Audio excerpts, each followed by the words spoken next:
Dr. Eric Kelly III and a host of phenomenal speakers from all around the globe for this 7-day virtual event that you don't want to miss. The mission of the Black Business Expo is to raise scholarship money from kids all the way from high school all the way from college. The Black Business Olympics is one of the largest Black business showcases in the world. It is an opportunity for businesses and companies to showcase their businesses globally. We are going to be giving away laptops up to $5,000 away to students. Do you support Black businesses? Listen, I support Black business because I am Black business. Black Business Expo, one of the largest business showcases in the history of Black business in the world.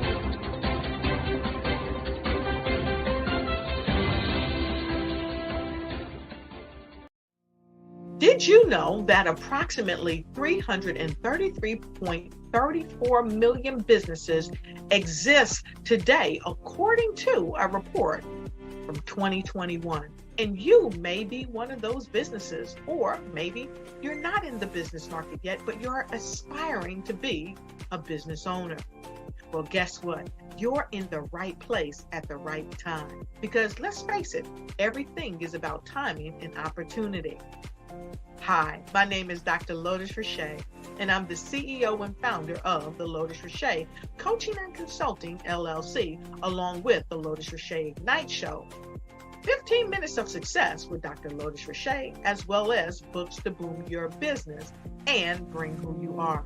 And today, I want to bring this amazing message to you about the Black Business Network and the Black Business Olympics. See, the Black Business Network and the Black Business Olympics is designed to help people just like you, that's right, that look like me, to take their business to the next level.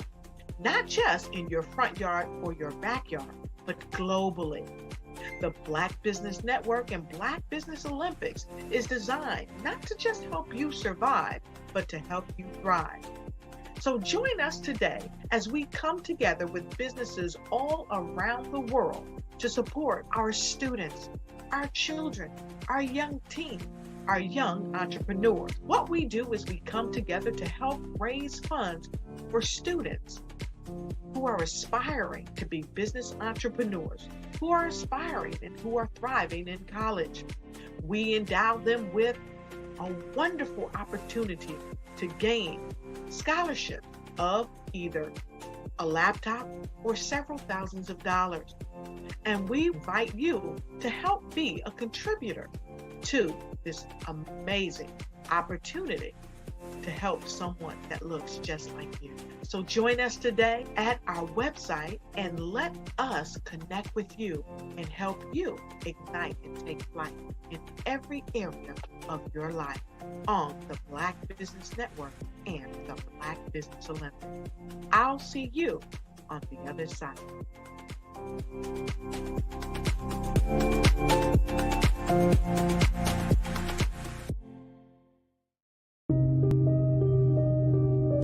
The Black Business Expo is changing my life. This year, they are giving away laptops and even $5,000 in cash to students just like me.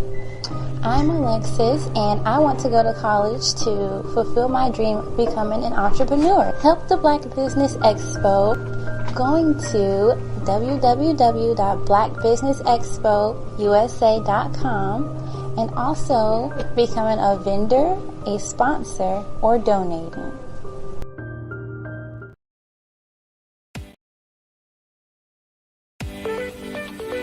You are in the right place at the right time.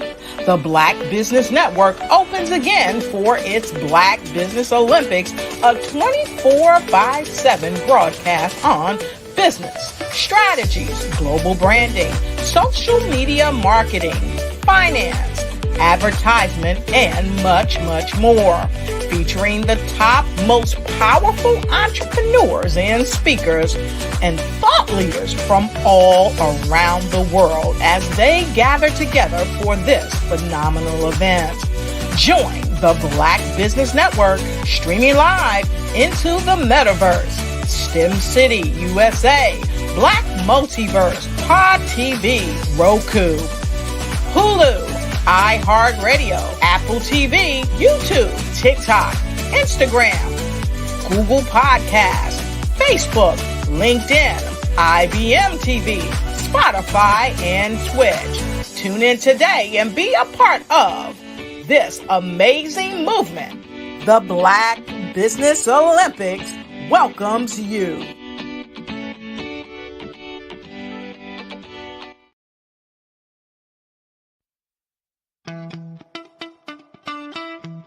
How many times have you been asked to help someone you didn't even know, a student, a business entrepreneur? Or did you ever even ask, where did they end up? That business, that friend, that entrepreneur. Well, just maybe they ended up in a gang, bankrupt, homeless, or worse, dead. Maybe they turned to crime, drugs, and alcohol. Did you ever wonder? Did you destroy their dream, or was your life always so easy? At the Black Business Olympics, we started a movement to help students complete. Give them hope and foster success. Help them to leave their dreams of providing laptops, computers, and up to $5,000 in scholarship funds. Today, we ask you to help a student, a business owner, or an entrepreneur to realize their dream by sponsoring them, supporting them, and buying from them. Consider this.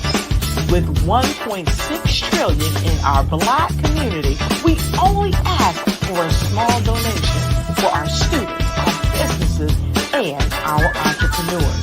And you can change a life today. So I ask you, what are you going to do?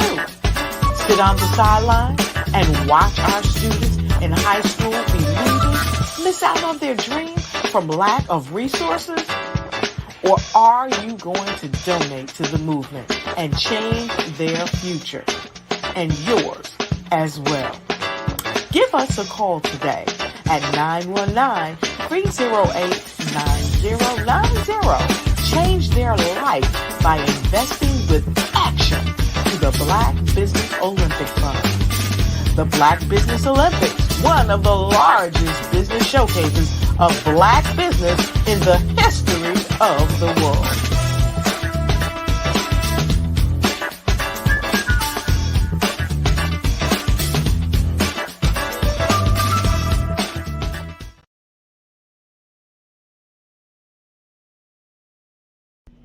Why do I do what I do? You know, my life coach asked me that a few years ago. And she said, Tony, what's your why? And I told her, and she said, girl, you've already accomplished that. Perhaps you need a new why. Hi, Tony Harris, Amy Hoydu with Say It Said Marketing, one of your students. And just wanted to say thank you, Tony Harris, for spending so much time with me and giving me that boost in my business that I so drastically needed.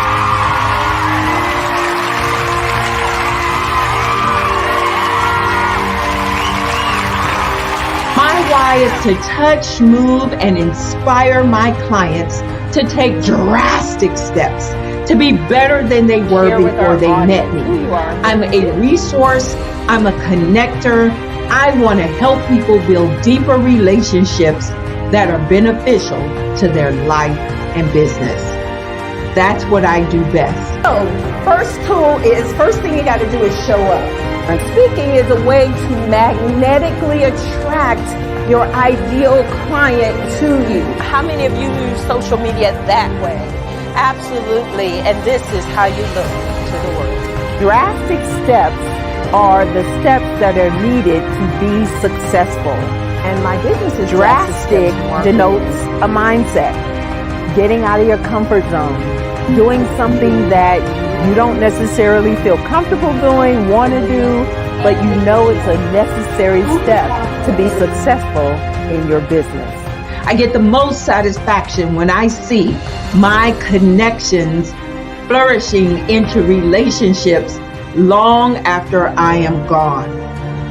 Hi, my name is Jasmine Augustine with Media Jasmine, and I've joined several networking and referral groups in the area. And Network in Action Northeast Houston with Tony Harris Taylor is one of the best organizations that I've joined. I love that piece of what I do, and it is what fuels my fire.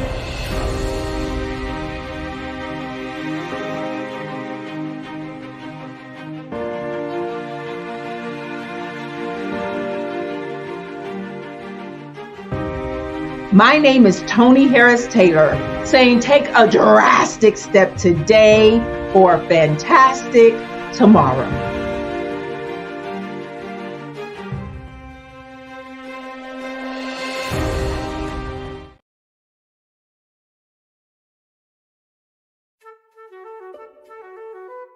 This is Dr. Arnold T. Petsworth. He's the owner of Petsworth Vet World, a veterinary clinic in Hopton, Connecticut. His patients include dog, cat, frog, fish, Goldie, dog, and this alpaca. Due to doctor-patient confidentiality, we can't tell you their names. Business at Vet World was steady, and then quarantine hit. Neighbors brought new four-legged friends into their homes. Bunnies. Bunnies everywhere. Dr. Petsworth welcomed these new patients with open arms. The only problem? There were more appointments than he could manage. That's when Dr. Petsworth turned to his American Express business card, which offers spending potential that's built for his changing business needs. He decided to hire a new assistant, Julio, and with spending power built for business purchases, he used his card to furnish a new exam room. Together, Dr. Petsworth, Julio, and American Express Business made sure all the pets of Hopton got the love and care they deserve. And everyone was happy. Get the card built for business by American Express.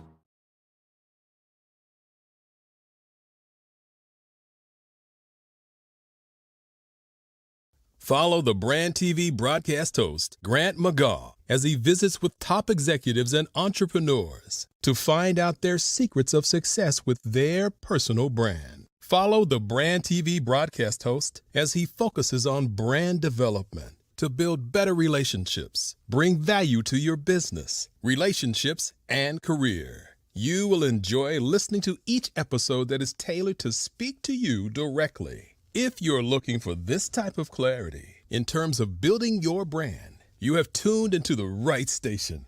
Each episode will help you to shape a conversation in the 5-star BDM network of 20,000 professionals and become a springboard for your corporate engagement and business opportunities. Each guest will frame their story in the areas of personal branding, business development, career development, financial empowerment, and technology innovation. Grant McGaw explains why he is the CEO and owner of his own professional career. Grant is an accomplished business leader and entrepreneur who wants to give back to individuals to grow their personal brand strategy.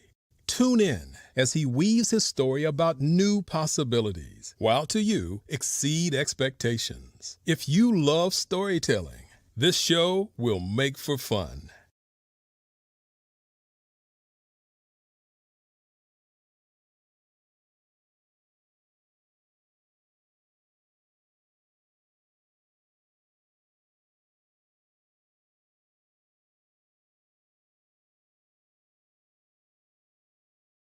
Hey, it's your girl Colette V. Smith. The V is for victory. My mama would tell you the V is for Veronica, but it's Colette V. Smith. The NFL's first African-American woman to coach in the history of the National Football League by way of being the first female in 2017 to coach in New York Jets franchise history. Today, I'm the founder of Believe in You Incorporated. Believe in You Incorporated. I got here because I didn't limit myself. I started thinking freely, living life freely. Don't limit yourself. Unleash your power, the power that God created you to be and to have. I got here because I didn't just follow a path. I created my own. You can do the same thing. You know why I know this? Because genius is common.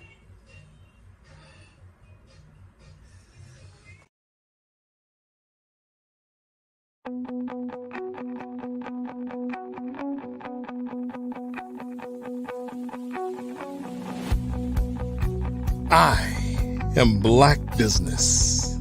From the moment I wake until the time I sleep.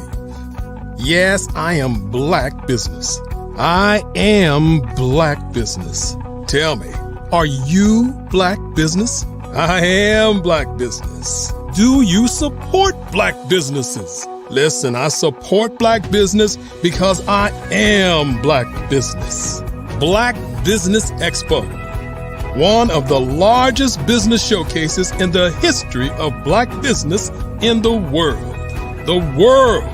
Sign up today at www.blackbusinessexpousa.com or call 919-308-9090. I am Black business.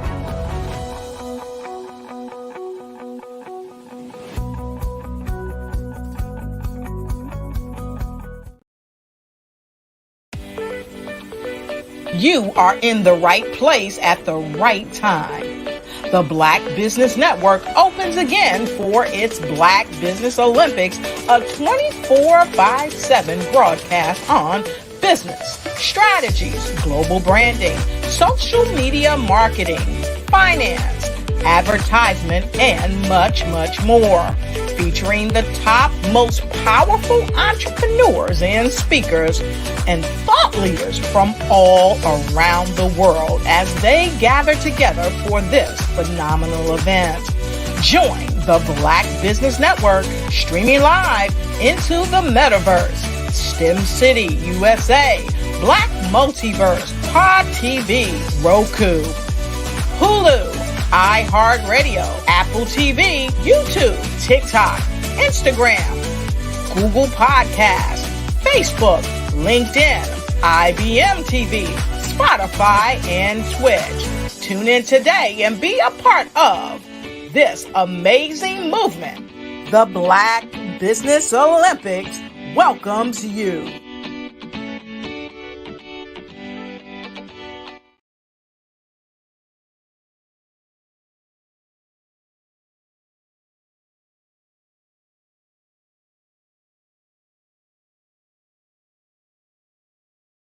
The Black Business Expo's mission is to raise funds for high school seniors going to college or K-12 entrepreneurs. This expo is a fundraiser for students. Please, you may go to www.blackbusinessexpousa.com to donate to the scholarship fund or use the Cash App at $BBXUSA. Our goal is to give laptops and up to $5,000 to 10 students. Students can register online at www.blackbusinessexpousa.com. Every dollar counts. Please donate to the Black Business Expo USA Scholarship Fund.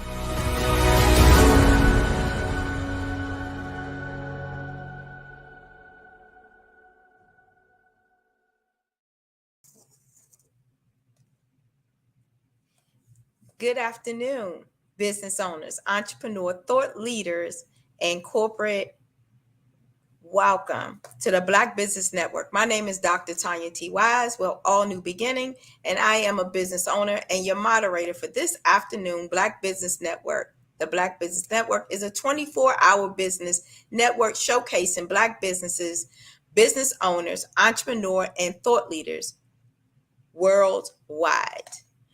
We have speakers from North Carolina, London, Singapore, Africa, Japan, and cities all over the United States. The Black Business Network is a global network sharing this business and knowledge to empower, inspire, and educate businesses about business. We are about to talk to Lawrence Nichols, who is a leader about leadership. Genius is common, and I'll see you on the other side. Hi, Lawrence. How are you? I'm great there, Dr. Wise. How about yourself? I'm amazing. Getting better every day in every way. Thank you for asking. I love that. So, Lawrence, we have a few questions today about leadership. And so the first question is, why is leadership important? Whew. I've often heard it said that if you think you're leading and no one's following, just taking a brisk walk. The truth is, without leadership, people have nowhere to go. I found that to be true my entire life. You know, I working in various environments, I had someone once say, lead me, follow me, or get out of the way. And the truth is, people want leadership. Doesn't mean that they want to be driven, but it does mean that they want people in their lives who have a direction to go and then are taking the team along with them. So leadership in anything that you do is absolutely important. So what would you say is one of the key components when it comes to leadership? Ooh. Yeah, great question. I would love to be able to narrow it down to one. And the truth is it's always hard to do that because you've got to have great listening skills. You've got to be an observer of people, of environment.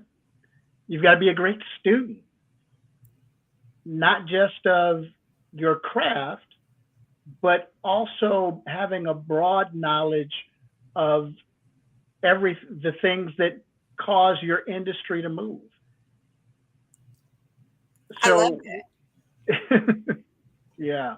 I didn't mean to cut you off. Were you going to say something else? So I was going to say just that no matter what we do, I think probably the key most component in leadership is learning to be a learner. Learning to be a learner and understanding that you're never going to stop learning. There's always something new that you've got to learn that's going to either develop you as a communicator, develop you as a leader, develop you in every area of leadership. So I think that would probably be it. And I love that. I love what you say, that it's not necessarily just one particular thing, that it's a variable of many plethora of things to make you a good leader. And I love that answer.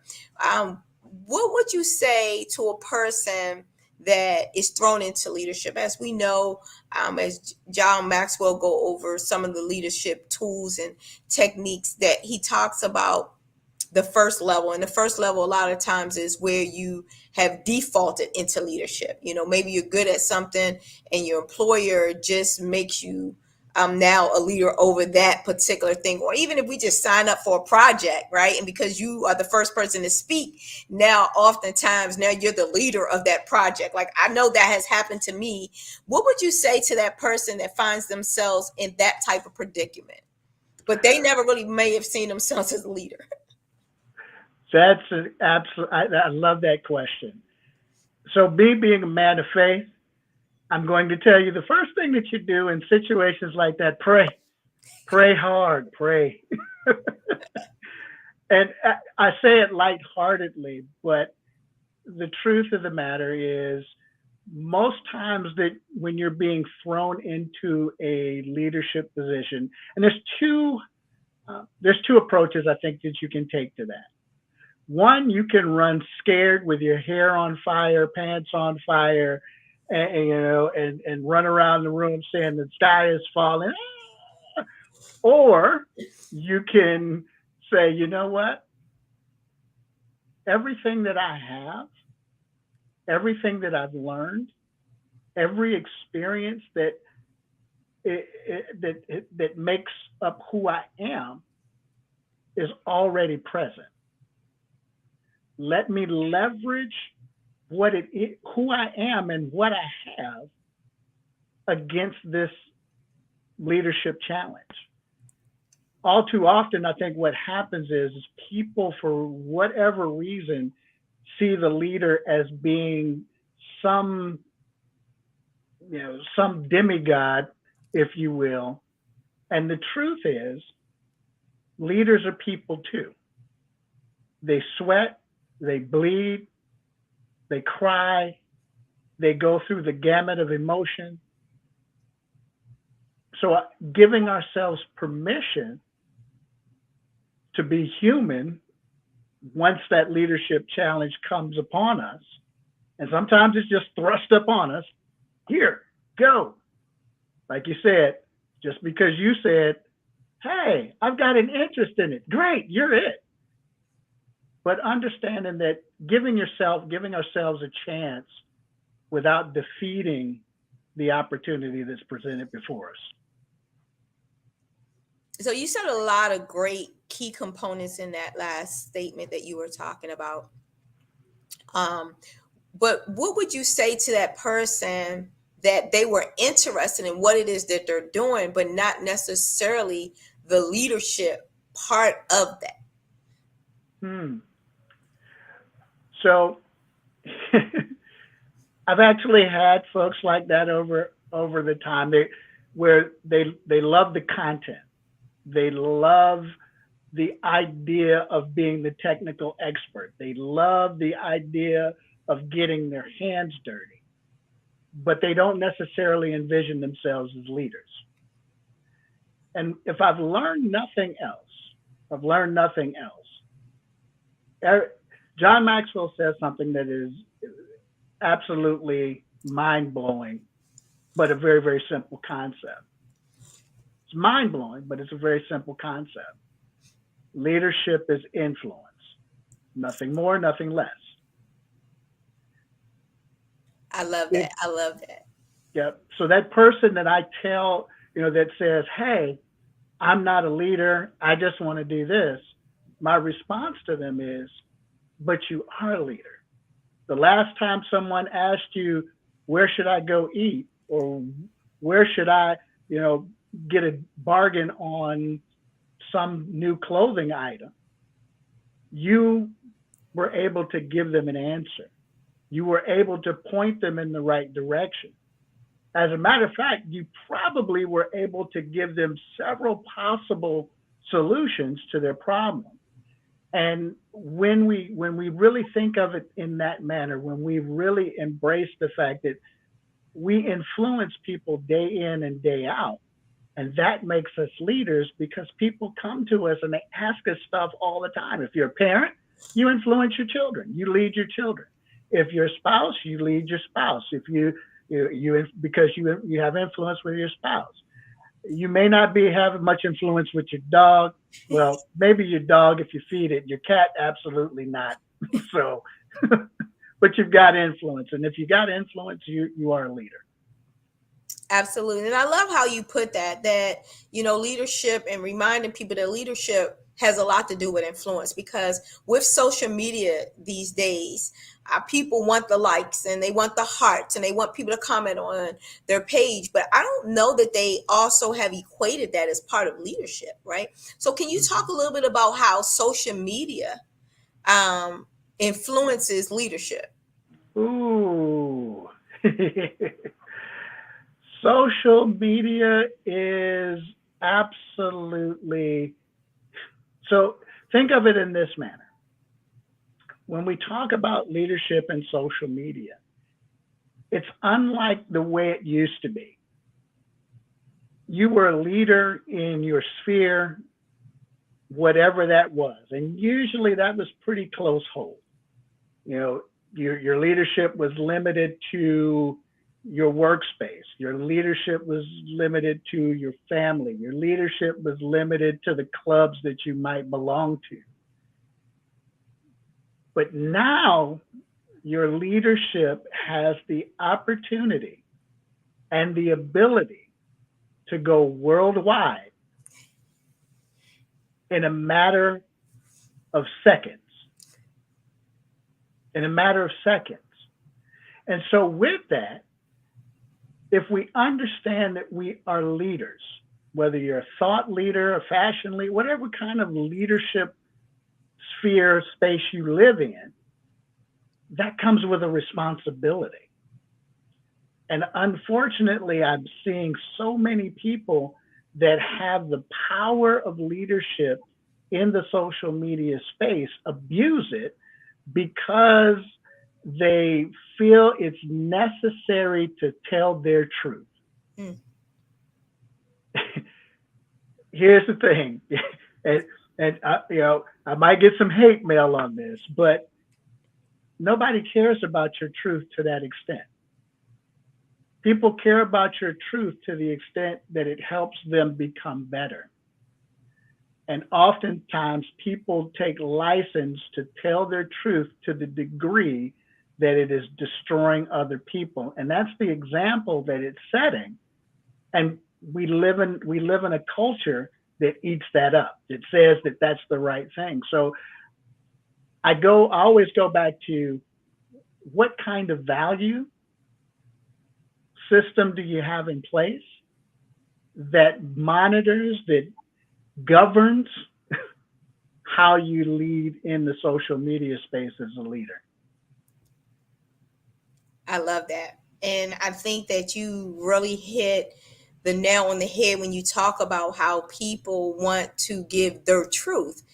And I'm guilty of that. Growing up, I had to learn how to cultivate my talk, that, everything that comes to mind doesn't mean it needs to come out the mouth. And so I think many of us have been in that predicament, and not all of us have really evolved in life where we don't do that. And so what I think, and you can tell me, what is your take on leadership beginning with you, learning personal development and learning to really lead yourself first? What is your take on that? How do you feel that that is a good stepping stone for most people? Or what is your thought on that? You can't lead anyone until you learn to lead you. That's and if I can say this, leading me is a lifelong journey, right? It's not like you wake up one day and say, oh man, I've got this figured out. I've figured out how to lead me. In fact, what I find, the older that I get, the more I realize that I don't know. I know that I'm painfully aware of my frailties and my faults and my hiccups and my hang-ups. And all of those alone give me the necessary ammunition to continue working on building a better me day in and day out.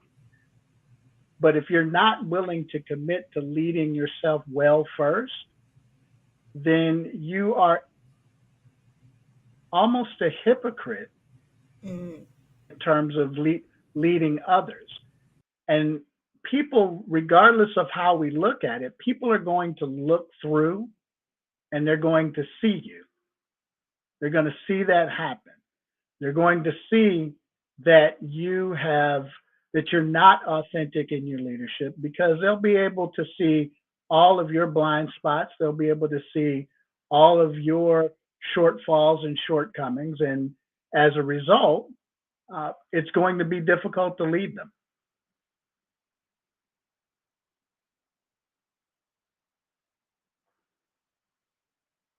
So one of the things that I will clearly say above all things, that as we are leading ourselves, as we are learning to lead ourselves, as we're digging into the space of personal growth, there has to be some intentionality.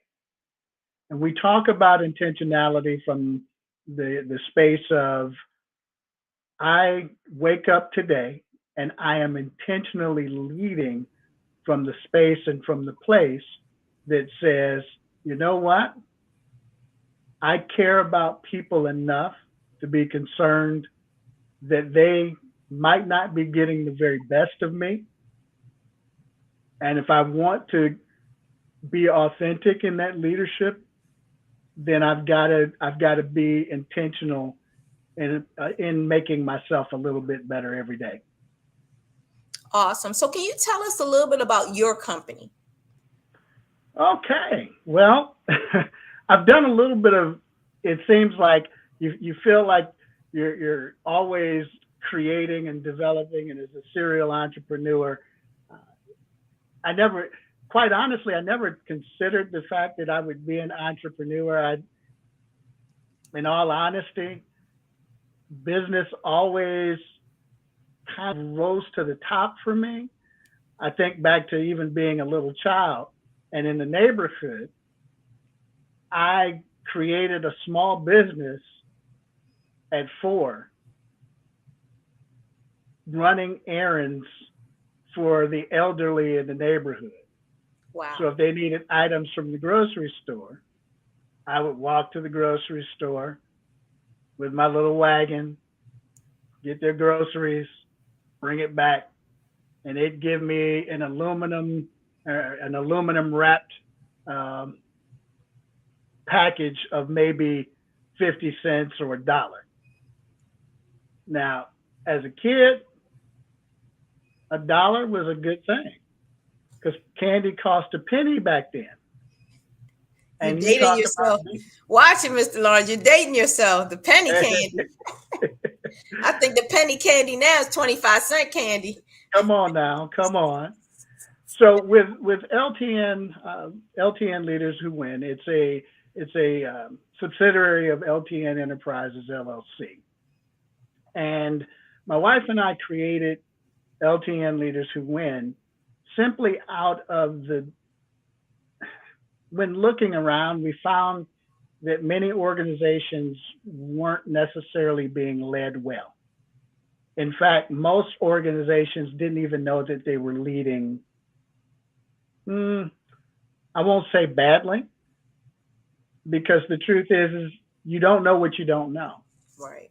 And we found this to be true over a number of different places because people weren't asking the key questions that were moving them into the next level of their growth development or their next evolution of what their organization should have been or what they desired it to be. Oftentimes what we found was there was a disconnect between the leader's vision and the reality of the workplace. And it's hard to see where that disconnect lies when you're in the middle of it. Right. And so that's really how it started, because within, and I've been a pastor of founding a ministry, founding a church, and I learned some hard lessons. I learned that when I'm in the fire of things, I don't always see things clearly, and that I needed to reach out to those that maybe it wasn't about they had more experience. Of course, mentors are absolutely paramount in moving your organization forward, whatever it is. But it was about having people that were connected to me that could ask me growth questions, that could ask me those type of questions that required me to dig a little bit deeper to find the answer. And so that's really how LTN Leaders Who Win was birthed. It was birthed out of seeing a need for organizations that weren't necessarily doing that kind of intentional work, both for themselves, for their teams, and just kind of on the hamster wheel of, wash, rinse, repeat of not moving beyond mediocrity. Absolutely. I love that. I love that answer. So we had another question come in about your organization. So we know how it was birthed. And I heard you mention your wife is a part of this as well. How do you guys delegate? What part is that she does and what part did you do? So here's what's amazing. My wife and I will be married 30 years this year, 30 years next month, as a matter of fact. Woo. And we've been together 34 years. So we have learned what each other's strengths and our needs or areas for growth are. I am more along the lines, I'm the business analytics kind of guy. So I do, I analyze space, I analyze, what's going on. But with her, she's been in the field of education. And so we leverage each other's strengths. You know, she's also a creative. And because she's a creative, we're able to really think outside the box and go, hey, we're seeing this with this particular organization. What are some innovative things that we can come up with? And then, you know, we'll take the creative side, we'll take the analysis side, we'll pull it all together, and then we're able to provide some solutions. In addition to that, we're able to leverage through another sector, another segment of our organization. We're able to pull in other people as well that build out the team depending on the organization's needs within that space. So we're leveraging the strengths of many to address the issues that may be apparent or that may exist within an organization. So that's kind of how we leverage each other's strengths. We recognize the things that others, you know, that each other, yeah, well, okay, well, I'm not that good at that. Like, I hate social media. I hate it. I know I have to do it, but my wife's good at that. You know, because she's consistent. You know, I'm hit or miss. I know I need to get better. It's a growth area for me. So, but you know, again, it's about understanding, knowing who's on your team. And when you're able to do that, when you really understand the strengths of your team, then you can really grow and expand on those strengths. And so all of that was such great answers. And I know that our listeners got some valuable information from what you just said. I'd be remiss if I did not ask you, how do you guys handle the adversity from work into home? How do y'all differentiate and cut that thing off? You know, because I know, like with my husband, of course, he's the head of the household, but I am the primary head in our business. So I'm just curious as to how do you guys leverage that? So that is an amazing question. And when you have couples working together in business, in ministry, in whatever it is, and with us, we've done everything together. We've built a family together. We've built businesses together. We've built ministries together. Part of that is getting back to the foundation that we're built upon. I would love to tell you that either one of us by ourselves are absolutely amazingly great people that know how to time management and always are able to provide for, you know, the emotional and the, you know, emotional needs for, you know, us and everyone else. But that's not the case. You know, again, as a person of faith, I'll be the first to tell you that God has been the center for our success in anything that we've done, in any venture that we've pursued. Now, you know, we actually wrote a book, and it was called Beyond the Pulpit. His eyes, her eyes, and God's eyes. And in that we talk about, and we even had some comments from our children that we incorporated in the book that speak to how the lessons that we've learned over time. You know, one, we have to be intentional about providing time for one another. The business will be there, or it won't be there, but we'll still be with one another. Being able to set the right priorities with the understanding that some things will require more time than others, but does it fall into one of three areas? Is it an eternal issue? Is it a lifetime issue? Or is it a seasonal issue? That's good. And when we prioritize it that way, we're now able to give the attention to the things that matter most. We know that we're in it to win it. We're right, as they say, we're ride or die. So that means everything else. Not that we're, not that we're going to forsake all other things, right. But it does mean that we're going to put a premium on us, and that in and of itself helps. Quite honestly, maybe it's me, but I think it's the very thing that you need to grow your business and keep your sanity and keep your marriage and keep it.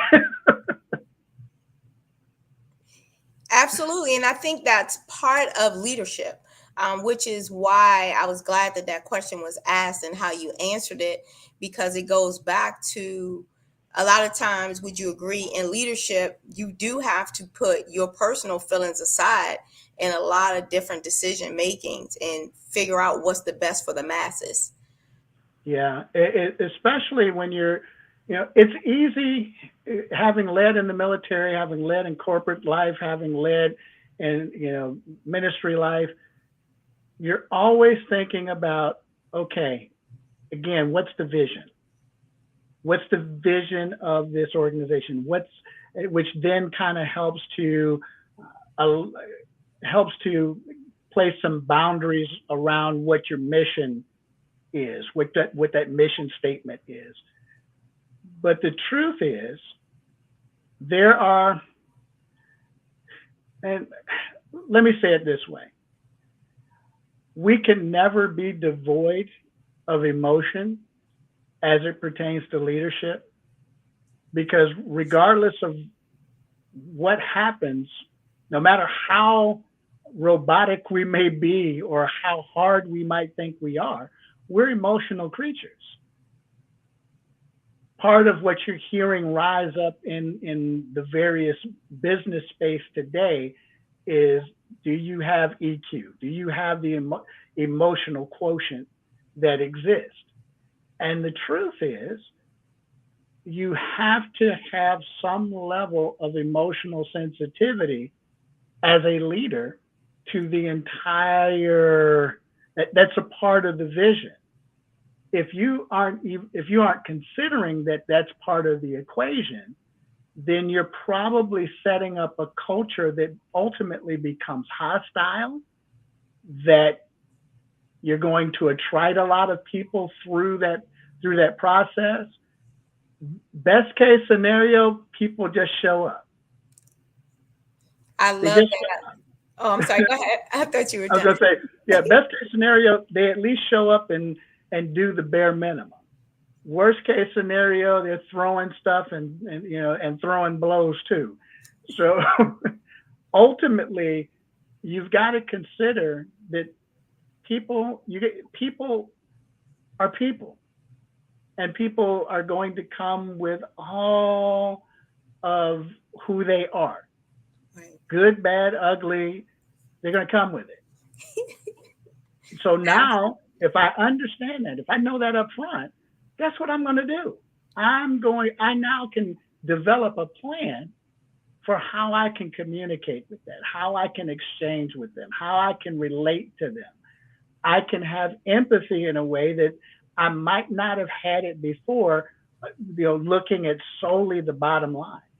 And that's where I think that's the biggest win we can make as leaders, is seeing that it's not just about the black and white, it's the many shades of gray in between. Doesn't mean that it's your responsibility, because that can become an unmanageable weight of responsibility. But it's understanding, or at least taking into the mix, that those things exist. And because they exist, we now have a battle plan, an engagement plan for how we can navigate through it. Well, I love all the answers that you've given us today. That is our time. For our listeners, can you tell them the best way to contact you, such as a website or a phone number? What would you want our listeners to reach you? So we can be reached at LTN Leaders Who Win on any social media space, except the only place that I don't think that we're on are some of the ancient places, but Instagram, Facebook, Twitter, LinkedIn. Reach out to us that way. Send us a direct message or an IM. You can also reach us at 757-741-8044. Again, that's 757-741-8044. And again, we just look forward to connecting with everyone in the space. Thank you so much, Lawrence Nichols from LTN. Genius is common, and we'll see you on the other side. See you on the other side. The Black Business Expo mission is to raise funds for high school seniors going to college or K through 12 entrepreneur. The expo is a fundraiser for students, and they may go to www.blackbusinessexpousa.com. To donate to the scholarship fund, use the Cash App that's on the screen, or you can send it to $BBXUSA. Our goal is to give laptops and up to $5,000 to 10 students. Students can also register online at www.blackbusinessexpousa.com. Every dollar counts. So we want to remind you to donate to the scholarship fund. We also want to thank our Black Business Expo USA sponsors for August 2023. NC100, Moody Capital Partners, Suede Soul, Lotus, Ruche, Coaching and Training, Carolina's Virginia Minority Supplier Development Council, Step Management, BHS and Associates, Margie McLean Foundation, Inc., Genius is Common, Earth Essentials, Milani Chennai Global, Executive Women's Success Institute, The Quality Coaching Company, Superwoman Business Service, Creative Force Studio, Lee Entertainment, Artistry App Designs, All New Beginning LLC, and Black Business Expo USA. Genius is common, and I'll see you on the other side. I am Black Business. From the moment I wake until the time I sleep, I am Black Business. I am Black Business. Are you Black Business? I am Black Business. Do you support Black businesses? I support Black business because I am Black Business. Black Business Expo, one of the largest business showcases in the history of Black business in the world. Sign up today at www.blackbusinessexpousa.com or call 919-308-9090. I am Black Business.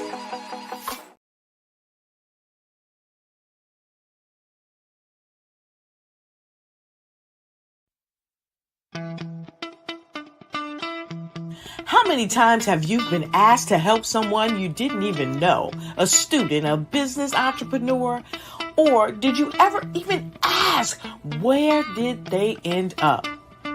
That business, that friend, that entrepreneur. Well, just maybe they ended up in a gang, bankrupt, homeless, or worse, dead. Maybe they turned to crime, drugs, and alcohol. Did you ever wonder? Did you destroy their dream, or was your life always so easy?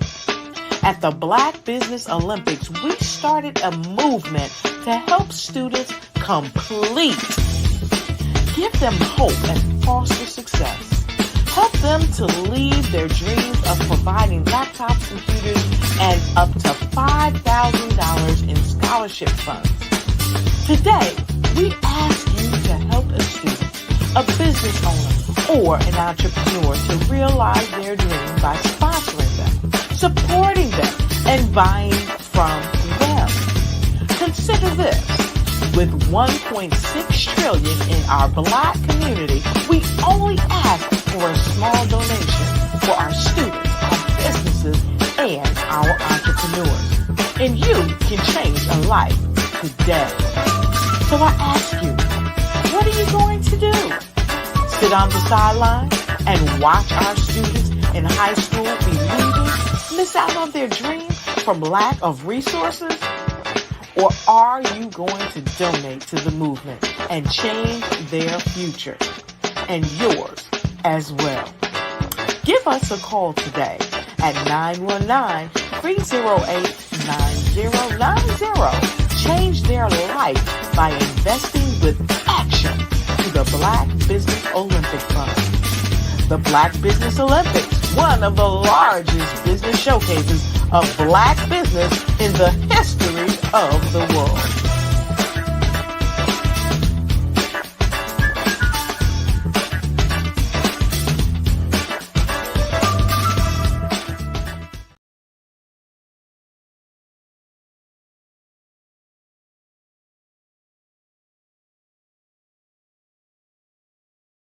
Over the past few years, we've seen the growth of existing and new initiatives focused on financial inclusion, building global networks, and reducing the wealth gap in response to the idea there's not enough seats at the table. Whether their outcomes are to increase the representation of Black executives on corporate boards, ensure an inclusive global economy, or to create new U.S. African commercial pathways, the strategies are often carried out by separate programs. The question is, should they be? With the continent of Africa being home to more than half of the world's fastest growing economies, the youngest workforce, over 400 companies generating more than $1 billion annually, 700 generating more than $500 million annually that are poised for growth, and being the destination of nearly $5 billion in venture capital in 2021. Diversifying U.S. and Africa commercial engagement by building bridges between African businesses and their U.S. diaspora should begin being seen as mutually beneficial. From helping to reduce Africa's enormous capital gap to catalyzing two-way trade opportunities, the COVID-19 global pandemic hopefully has taught us that global challenges and opportunities are more interconnected than we thought. During the pandemic, African companies like Unicorn Flutterwave, insurance provider Reliance Health, ride-hailing app Yasir, and 54Gene, the continent's first bank of DNA on people of African descent, prove that when African companies have access to networks, capital, and information, they grow big, grow fast, and create solutions that are valuable to the world. This is why Be Direct was created. We are the first U.S.-based but African-centric board preparedness and board search company designed to connect U.S. Black talent and corporations to African businesses. Unique and fundamental to Be Direct's success is our process of helping board candidates adapt their experience and networks to an African context before they're connected to high-growth companies that are looking to locally and globally scale. From our focus groups with African business execs and government leaders, we don't ignore the sentiment that business is easy, but people are hard. Having a pool of board candidates with hard-to-access networks and extensive experience across the business life cycle, including successfully raising capital, is table stakes for an initiative like this. So yes, we have that. But corporate or entrepreneurial success in the U.S. does not guarantee success in Africa. Developed alongside industry partners on the continent, our training program, Be Direct Prep, is designed to transpose their experience to create cultural comfort, understanding, and a commitment to helping businesses in Africa scale. Our board governance sessions are African continental and country specific, integrated with cultural awareness and dexterity training, masterclasses led by African industry execs, and mentoring and coaching from African continental-based facilitators. But even more unique to Be Direct Prep, we cap off our training program with an immersion trip to help candidates that have not been to Africa before see and feel Africa's complexity and opportunity from African soil. We all know traditional network-based board placement has historically left a lot of us out of ever really being in the paid board pipeline. Our strategy supports the work of many great organizations that are successfully filling seats at U.S. board tables by creating more tables for those that are still left on the sideline. It's time to start seeing the role and value of U.S. Black talent and businesses on the continent of Africa differently. Old perceptions and habits limit economic inclusion. Let's transition Black talent and the African businesses they will support from the periphery of the global economy to its core. Living in a global lockdown, we all know now how fast local and global economies can change and see the value of having businesses that hire, strengthen local value chains, and even grow globally. Status quo in any form holds back progress. We must democratize U.S.-Africa commercial engagement by socially and economically connecting cultures that have long been disconnected. It's time for Africa's U.S. diaspora to redefine their global value by helping African businesses scale continentally and globally.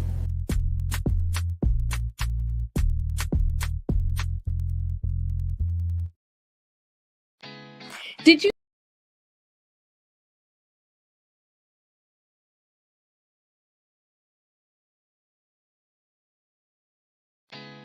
Did you know women represent just 3% of Fortune 500 CEOs and less than 15% of corporate executives at top companies worldwide?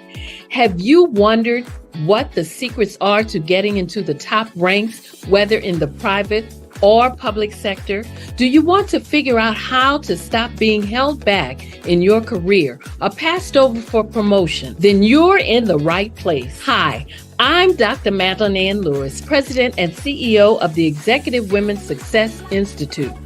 I have decades of experience in the military, the federal government, and corporate America, and my mission is to help women succeed and tap into their full potential. I want to reach 1 million plus women around the world to become the leaders they are meant to be. So if you want to move into a management or executive level position, or maybe you are a female veteran transitioning out of the military into business entrepreneurship, then reach out to the Executive Women's Success Institute at 301-693-3284. Let us get you on the fast track to success.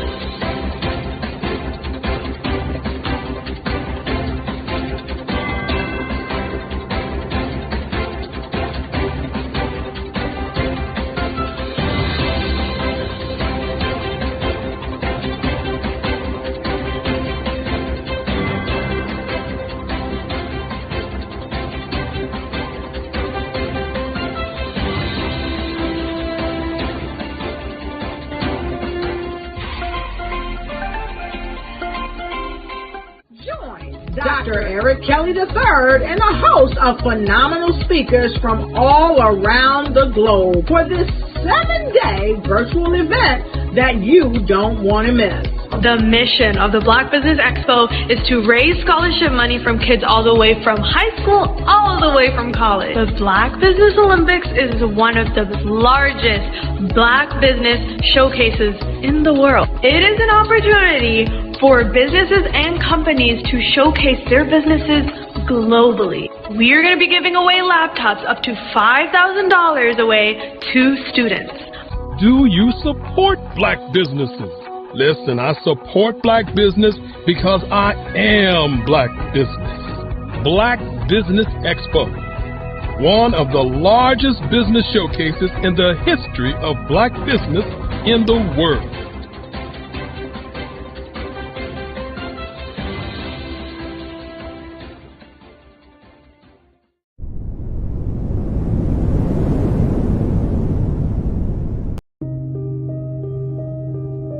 The Black Business Expo is changing my life. This year, they are giving away laptops and even $5,000 in cash to students just like me. I'm Alexis, and I want to go to college to fulfill my dream of becoming an entrepreneur. Help the Black Business Expo going to www.blackbusinessexpousa.com and also becoming a vendor, a sponsor, or donating.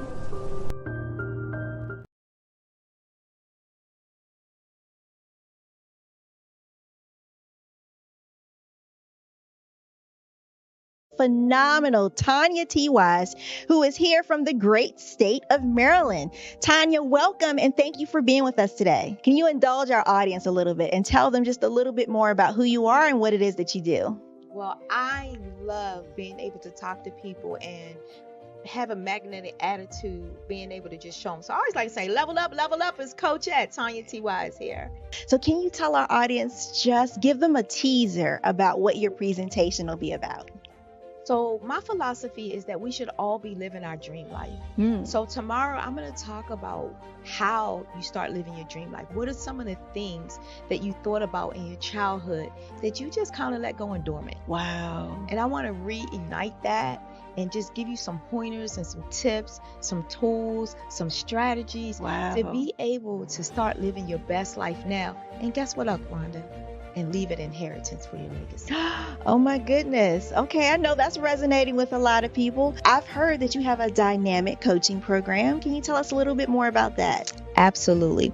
So our coaching program help people that have the lack of time, that lack strategies, and lack the confidence to go after their dream life. So we help them implement tools, we help them implement strategies, as well as give them resources so that they can live their best life now and leave that inheritance. Wow. Oh, I love that. I love the leave the inheritance part. Listen, you are dropping some major nuggets, and I know a lot of what you're saying is resonating with a lot of people, but I think we're all curious. How did you even make this transition into the speaking and coaching arena? What's the story behind this? So I started out in finance, and I realized that a lot of people don't necessarily go after their dream life because of the lack of finances or the education behind finances. But it wasn't until I lost my firstborn, my only son, that life changed for me. And where I was going after it all, living the corporate life, hit my 6-figure income and living in my dream house with my dream man, driving my dream car. I nearly lost it all when I lost my son. And so I realized it only takes one financial catastrophe that can change your entire life. That's what made me start All New Beginnings. Because no matter what's going on in life, there's a new beginning. And because of that, we develop a program called Wise Minded. My little slogan is, don't just dream it, let's live it. If they want to connect with you or work with you, what is the best ways for them to be able to do that? Well, for my social media guru, you can connect with me on every single social media platform as Tanya T. Wise.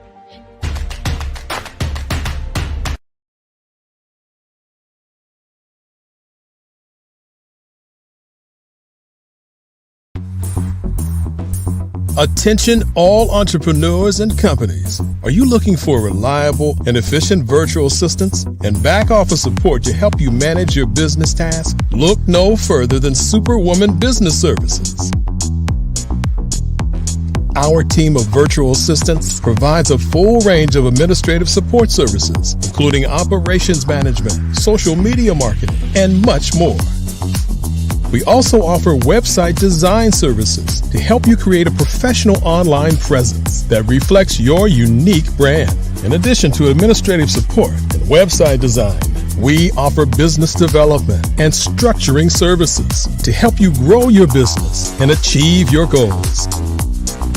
We'll work closely with you to identify areas of improvement and develop a customized plan to help you reach your full potential.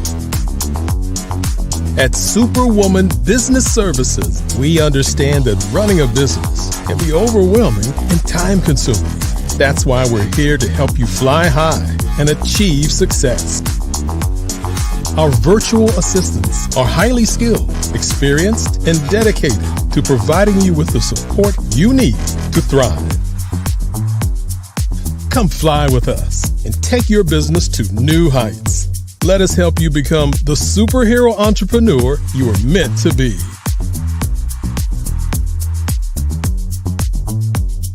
Contact Superwoman Business Services today to learn more about our back office support services.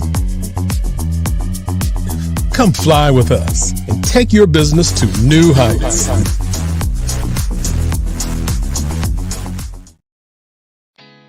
Did you know women represent just 3% of Fortune 500 CEOs and less than 15% of corporate executives at top companies worldwide? Have you wondered what the secrets are to getting into the top ranks, whether in the private or public sector?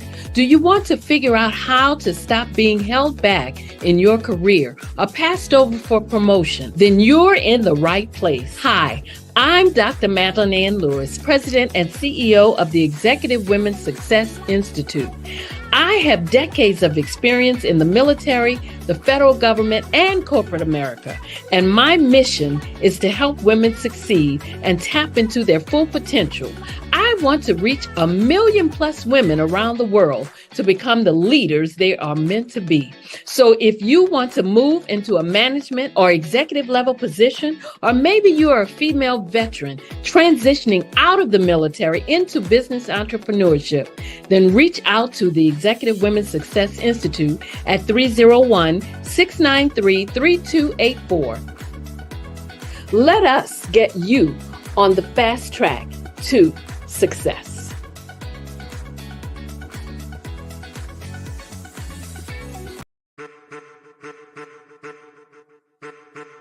I am a child of the Most High God. He has gifted me in ways that I could not even imagine and didn't know.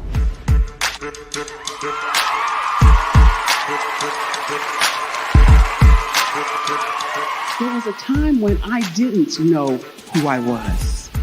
I listened to other people tell me who I should be, what I should do. I listened to people telling me that I should be a boutique owner, that I should be a construction manager, that I should be a laborer. Have you ever felt like you should do something else, be something else, go somewhere else, be wherever you wanted to be, and you felt like you were in a box? Anybody in the room? And you couldn't get out? Anybody in the room? And you kept trying to go and you couldn't get out? Anybody in the room? But let me tell you, you need to rock the box. Rock the box.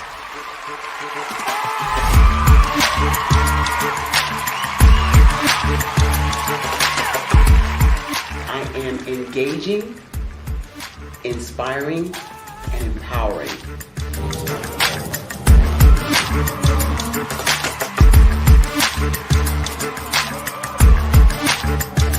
I would give you everything I know. Just by touching you, if I could, by osmosis, give you every single thing I've learned, I've gone through, I know I would. We know that's not possible, but as it is possible, I love to share information with people. Some of you out there, people have told you that you can't be, you can't have, you can't do. But I will tell you, like Kingston said, you can, you must, and you will. If it's to be, it's going to be me. You got to say it. If it's to be, it's going to be. If it's to be, it's going to be. If it's to be, it's going to be.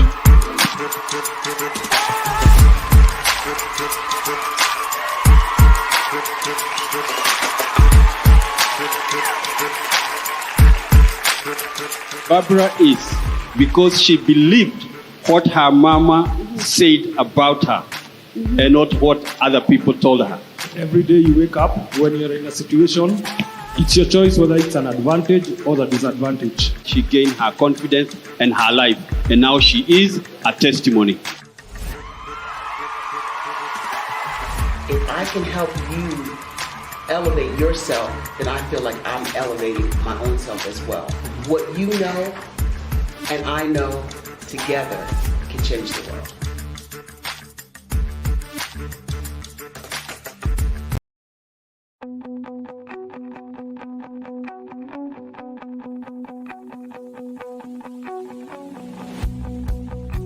I am Black Business. From the moment I wake until the time I sleep. Yes, I am Black Business. I am Black Business. Tell me, are you Black Business? I am Black Business. Do you support Black businesses? Listen, I support Black business because I am Black Business. Black Business Expo. one of the largest business showcases in the history of Black business in the world. The world! Sign up today at www.blackbusinessexpousa.com or call 919-308-9090. I am Black Business.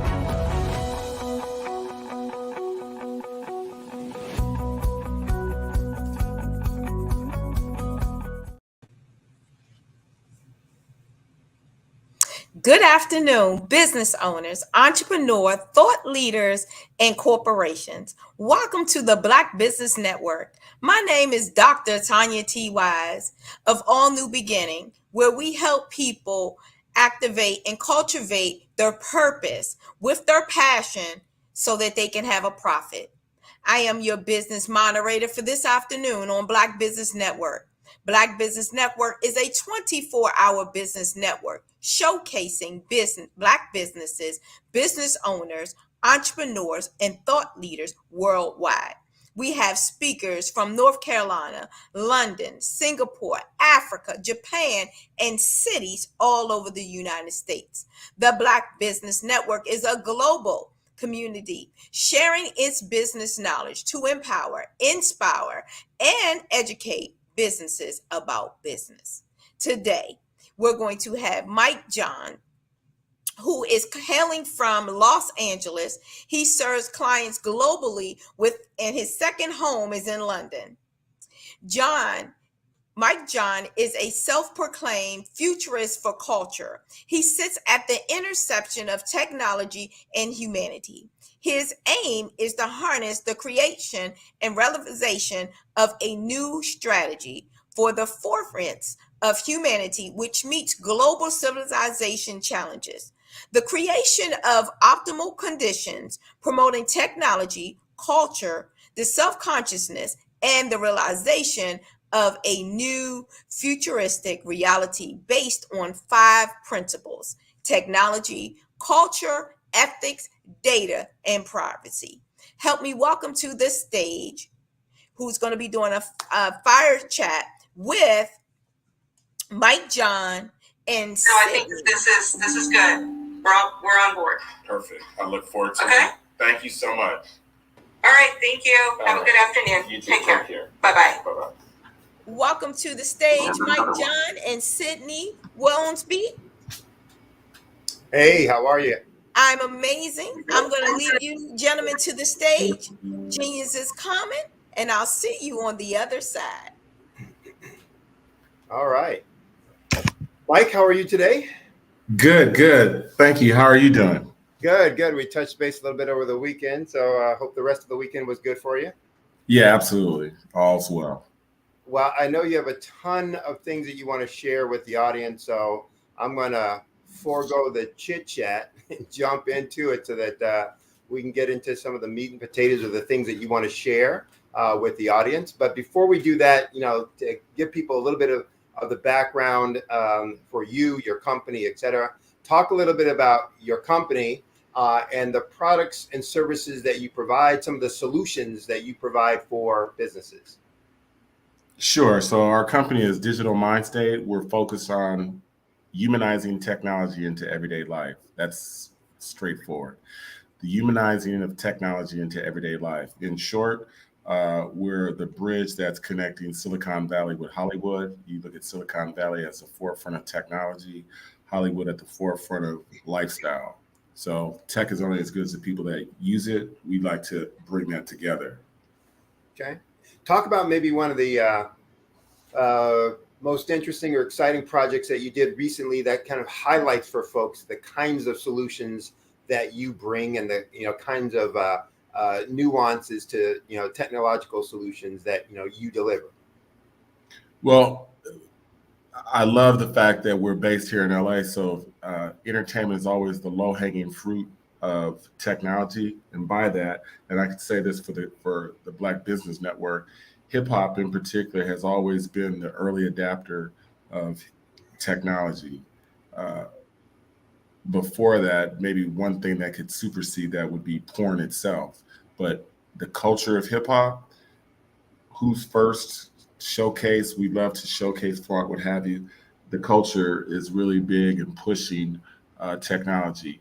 Most recently, just within the last 24 hours, revamping the mixtape game. You're there in New York, so we know that's the home of where the mixtape music industry comes from. And the mixtape industry, whether you're on 125th or any place in New York City, that's where it came from. That became economics. That's how an artist got his exposure. Thank God the mixtape game is still alive, but it took a major hit. And that major hit came from technology. Companies like Spotify, Pandora, Apple, and what they created was something called the playlist. The playlist versus the mixtape. The mixtape was just curated stuff by DJ Clue, Kid Capri, all those old school DJs. Rest in peace, DJ K Slay and the East Coast cats. They would be the curator of the mixtape, and you got the exclusive new music, and then you put it on the streets and you sold it. This exclusive new music might be how you discovered 50 Cent, might be how you discovered your favorite new upcoming artist. So it had a serious ecosystem that was in place into the disruption of the playlist. And so now what we've just recently done was import a supermodel who loves the culture, who's hosting the mixtape, but not only is she hosting a mixtape with all the hot new music, the music debuts in the metaverse. So now we put a Web3 play to what they would do on 125th Street in the analog model. Now we've put a digital model to it, and we put this metaverse. Now the album will debut in the metaverse. You'll get a chance to meet and greet with the celebrity hosts and meet some of the artists that are featured on the mix. This has never been done, and already we've leaked it deliberately. We've leaked it, and in 2 days got over 80,000 likes and 384 comments, all positive. So that's one of many things. That's just on some fun stuff. Disrupt. I love to disrupt. So the questions that you would ask, my job is to disrupt, change the business model. If it's driving, what are we driving? Are we driving a car? Why aren't we flying? If we're flying, why aren't we in space? If we're in space, how fast are we going? I deal with all of that. All right, good. So did you come at this from a technology standpoint, a problem-solving business management standpoint? What kind of motivated you, inspired you, one, to start the company, and to two, work on these type of issues in this type of way? Well, I'll rephrase that question. My family got me into technology, or introduced me to technology, watching reruns of The Twilight Zone. All I remember was being at a table, not wanting to eat the food, my vegetables, and I had to sit at this table, and they had Twilight Zone on. And so, those you don't leave this table until you eat your food. Well, I just stayed there all day, didn't eat the vegetables, ended up watching these Twilight Zone episodes. What on earth is this? I was turned out watching Twilight Zone, and I think that became an inspiration for me. Sci-fi movies was what really started my curiosity and interest into science, being an astronaut, I guess you just naturally had it in you. Like, those were things that I was interested in.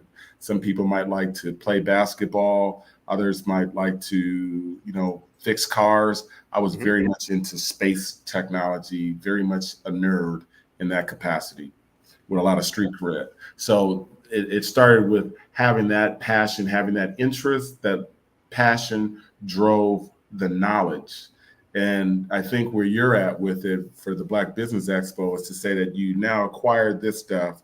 Then from acquiring it, what do you do with that? And what do you do with that could either provide solution or be a business or provide solutions?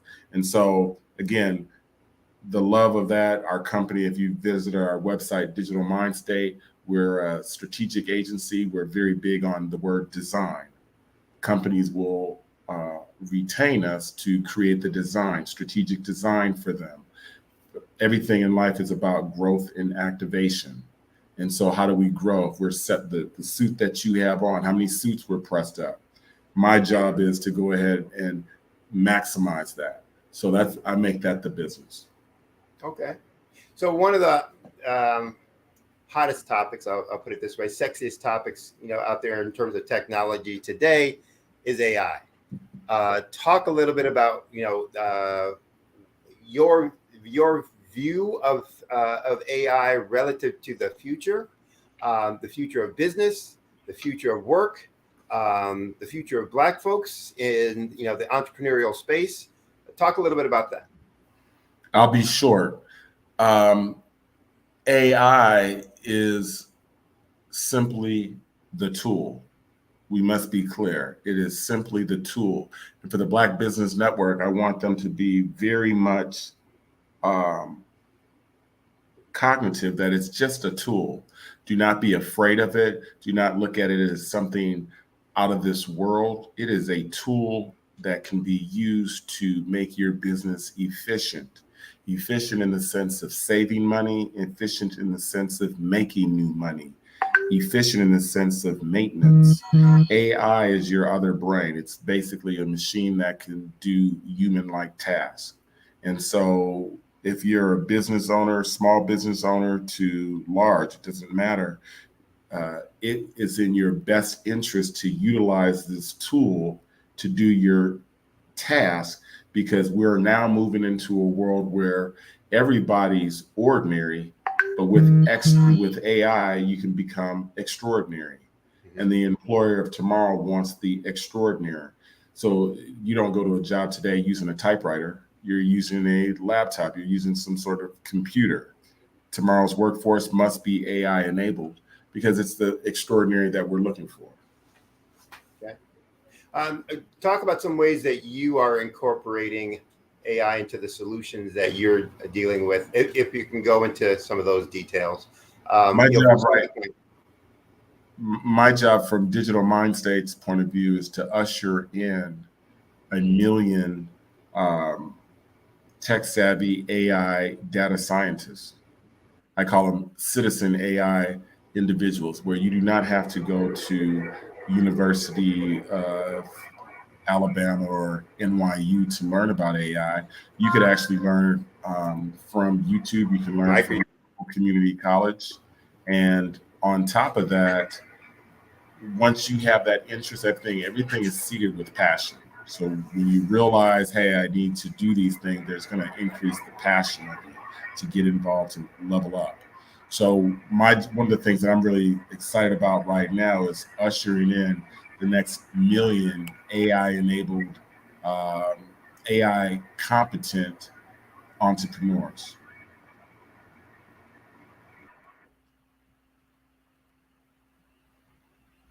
Uh-oh, I don't know what just happened. Is he gone? He looks like he's gone.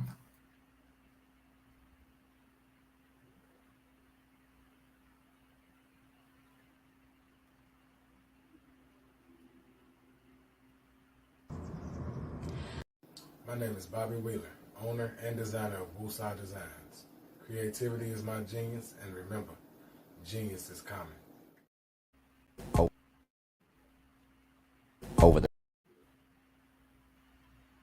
Over the past few years,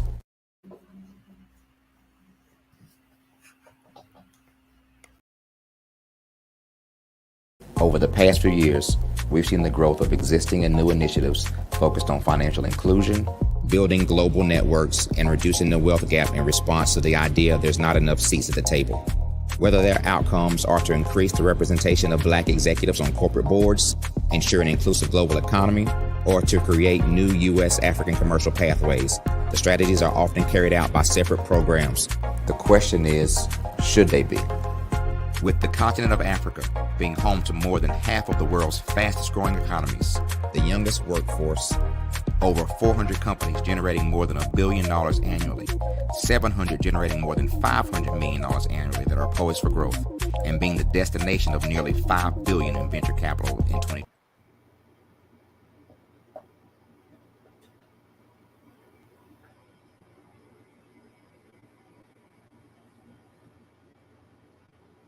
Mike, can you hear me?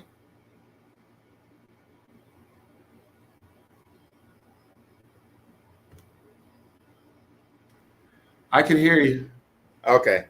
My apologies. Not sure what happened, but let's go on. Don't know if you had finished your response to the question about AI and how you're using it in incorporating into some of your existing projects. So if you did, I can move on to the next question. Yeah, just answered. Okay. Let's talk then a little bit about where you see, you were talking before about companies wanting, the excellent, the above average, and how AI was going to help folks become above average based on their use of the technology as a tool.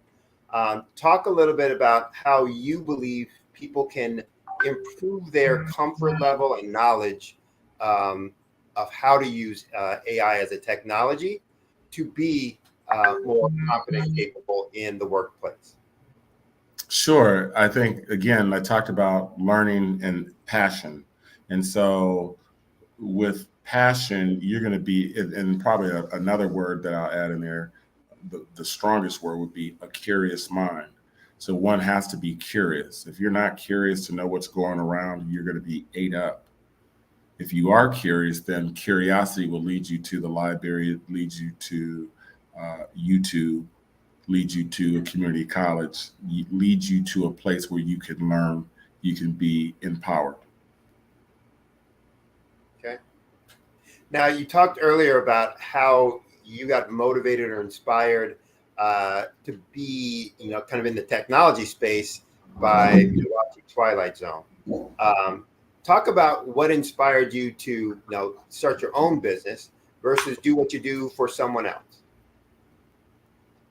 That's a good question right there. What made me start my own business? Is that what you're saying? Yeah. What inspired you to start your own business versus just going to work for someone else? I stumbled in it by chance. They say typically if your parents work for someone, 9 times out of 10, you're going to work for someone. If your parents are a small business owner, 9 times out of 10, you will be that way. I literally just stumbled in it in terms of I had always worked worked for someone, but my debut into the mobile space, I had literally out of college worked for Virgin, was dibbling with entrepreneurship, small business, but nothing serious. But it wasn't until I lucked up and was able to create ringtones. You remember ringtones, Sydney, when every phone had ringtones. So T-Mobile did a deal with me. The musicians, this is where ringtones are going to be in the future. They're going to be WAV files. They're going to be MP3s, and you'll be able to, they're going to sound like music. And I knew a lot of musicians and influencers or name brand artists. So I was able to create branded content. And when the paycheck started to come in, I became an independent business. Has a way of refocusing, right? We quickly became independent. This is a sustainable business, royalty checks, 1 hour studio session creates 6 months of revenue. And that was incredible. So I was turned out early to say that all I have to do is just be in the studio while they create these funny things, funny skits or what have you. And that would be ringtones, caller tunes. And then to see the volume of that make money led way to ringtones, led way to wallpapers, mobile wallpapers led way to mobile games, games led way to mobile app development, app led way to social media led way to VR, AR, which led way to blockchain technology. Then came COVID. Then because of everybody having idle time, COVID introduced the world to NFTs. NFTs started with art, and NFT has moved to music. And then from there, it's expanded into other verticals, health, anything could be minted, anything that's an asset. So that furthered me to really become, you started off as this individual that got into the ringtone space. Shouts out to T-Mobile. created a sustainable business that became a label in a sense to a lot of artists. And then these artists started to look, hey, well, what's next? Tell us what's next down the horizon. Since we were able to make money with you and never did this before, you became the go-to guy for quote unquote, what's next? So that's what leads way to this word futures. What's next, Mike? What's next? Okay. So talk a little bit, you've worked for some household names and household name brands, and some that were pre-household names. From your interactions and experience, what have you seen as the most common problem that the big businesses with the big names make, and the pre-big name businesses make?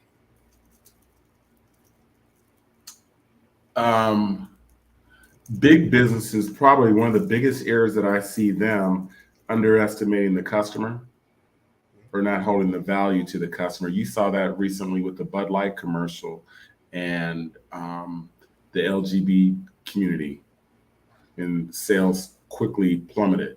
So you didn't do your research. Walmart offering for Juneteenth, hey, for the Black community, let's offer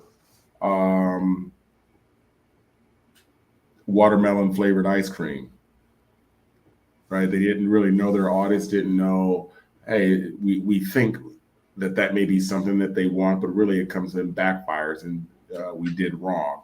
We've seen this so many times before, over and over. So they don't think out the relationship of how well you know your customer and the wants, and tie that in with the political times. So a joke, the word Sambo today for the hip hop generation under the age of 17, they probably don't know what the hell Sambo is. Mm-hmm. Me as a child, I remember growing up, and there was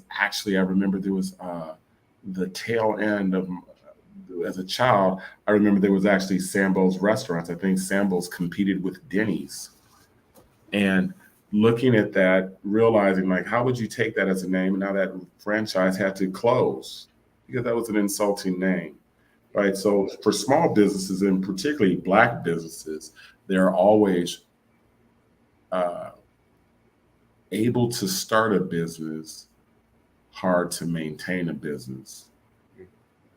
That's what I've noticed in the Black community, from the West Coast to the East Coast, the South. So your level of education plays a big role in that. Able to start a business, how long are they able to sustain a business? And from your experience, what do you see as the main culprit for that? The solution? Well, first the cause of not being able to maintain it, and then what you think the solution would be or should be. So the cause and the solution are very similar. Education. Okay. The ability to see. So it's one thing to say I can make some good old fried chicken. Now you're making fried chicken in 2023 versus fried chicken in 1960s is different. But he or she that manufactures this, that makes the product, is clueless. They're just making fried chicken in the moment of, not looking at the business environment. Would it be, I've had somebody come from Detroit, move to LA, thought that they want to have a soul food restaurant on Crenshaw Boulevard.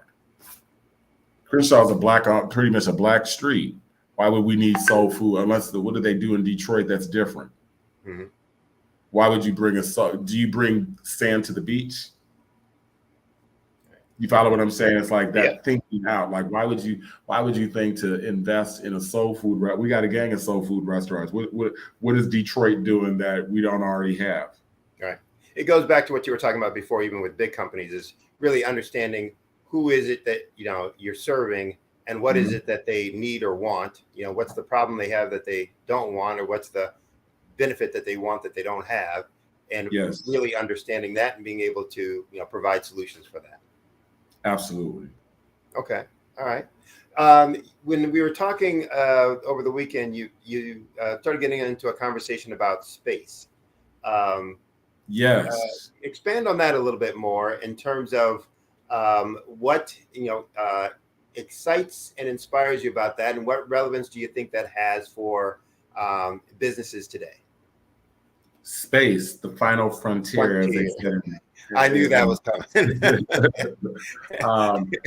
I'm into this phrase, decoding space or decolonizing space. And by decolonizing space, it's taking the opposite approach of what colonizing means. And to decolonize space, I want it should be accessible for you, just like it is for Tom and Becky. In fact, when I do speeches around the country, I try to make sure who's responsible. I just did this. I just did this the other day because I was at SpaceX. I was taking my son to SpaceX. My 10-year-old son, I want him to see stuff. So while I was there, I was letting an audience know who's bringing Roscoe's Chicken and Waffle to outer space. Just this morning, we know that, or actually this weekend, the Virgin Galactic, they had the oldest man to now go into space for a little bit with the two sisters. Sisters need their hair care product, the supply chain. Who's taking care of your hair? We have to start thinking this way. This is the future of work. You didn't know that being working at a dispensary was going to be a job now that it's legal. So bud tender is a future of work job that 10 years ago, you were incarcerated for that. Now you can actually have a job in that. So when we talk about space, we have to be looking at it's not just the spaceship going into space. We're talking about hotels. We're talking about living there. That's what the game plan is, the furtherance of humanity. So we, the culture, what are we going to bring to space that is ours? We have to start thinking that way. Be it our product, be it our culture, all of our culture needs to be exported into space. And the next Sydney must be thinking in terms of how I'm getting my product from point A to point B. Those plannings now need to happen because in 1960, they was already planning and sending satellites that have now passed Pluto. Right. So if you were look at that margin gap. So in the 60s, 70s, they're planning to do that. Black folks in Mississippi, where Dr. Kales is from, they were in another struggle. They didn't have that luxury to even think that way. Right. Now we're in a time singularity is real. The next 10 years is more important than the last 100. We are now at the capability of turning science fiction into science fact. So that's why I tell my son, is the Johns family going to the moon, or are you going to take us to Mars? He's only 10, but I'm getting him to think futuristically now because a part of space is future literacy. And that's something that I'd want everybody, you probably heard of financial literacy. Black folks are part of the Black Business Network. They know about the financial literacy. Mental literacy is one, but I'd like to further that to say future literacy. Every day, at least 15 half hour of your day should be on your future. In fact, you might want to go see the end and then go backwards. See the end. What do you want your end to be if it's not going into space, but see your end and then go backwards, because that'll then take you to where you want to be in life. If you don't see the end, you're clueless to your unknown. And that's a big problem with Black businesses, not being able to see what does 20 years look like. Here's how you see that. Ask when the BET award is versus when the Super Bowl 58 will be played. They'll tell you when Super Bowl will be played at 2:00 in the year 2027 at this time. But next year's BET award, they still trying to scramble on the date. Let's maybe delve into this a little bit more in terms of future, seeing the future, and the uncertainty that looking at the future brings, and our relationship with uncertainty. What is it that you see as necessary when you're being a futurist? Looking out at the end in mind. Where you're going to be, what you want it to be. What do you see as being necessary in terms of a relationship with the concept of uncertainty and using that to inspire your work today? Absolutely. That's a very good question. So I look at future. One, we got to start with there are many futures. As much as you see the stars at night, there are that many futures. It's not what Hollywood says that makes the future. You are dialed into the future. Every human being is dialed into the future. And that future really is broken down to words like insight, foresight. Those are future words. To have foresight, vision. These are daily words. But here's one that you'll really like. Right now, we're just coming off of Hurricane Hillary on the West Coast. Right. In order to get that, we had to have this word called forecast. Forecast. What is the 7-day forecast of weather in your respective community? Look at that word. Forecasting. That's a part of your future literacy. By forecasting, I need to now be able to know, hey, here's what I want in life. I don't know how I'm going to go about getting it. Manifesting is a key tool. These are these things that we have innately in us. As a child, when a child's hungry, what does it do? Screams, cries. That's letting it know, hey, there's something that needs to happen. I need to be fed. I need something. There's a call to action there. So for us to charter the uncertainty right now in this data-driven world, we look at the assets that we have, the factoids that we have, the data that we have to charter the unknown. And a good example of that has been COVID. COVID was this unknown. So what did we do during COVID? We made the pivot. You remember that word? Everybody, that's when that word became really popular. It had to make a pivot into the unknown. There's I did a talk recently on the power of the phrases what if and why not as a part of dealing with that uncertainty piece. And you talked a little bit earlier about spending, I don't remember if it was 5% or 10% of your time thinking about the future. So talk about some practical ways that the folks who are listening to you today can put that into place, put it into practice. What are some things that they can do each day that helps build their future vision or their comfort with uncertainty? Yes, that's a very good question. And the first thing that I would say, and probably the most powerful thing that I'm going to say, is to be the observer, to be a watcher. What's going on in today's world right now? Just yesterday down the street or while driving, I noticed a robot making a delivery.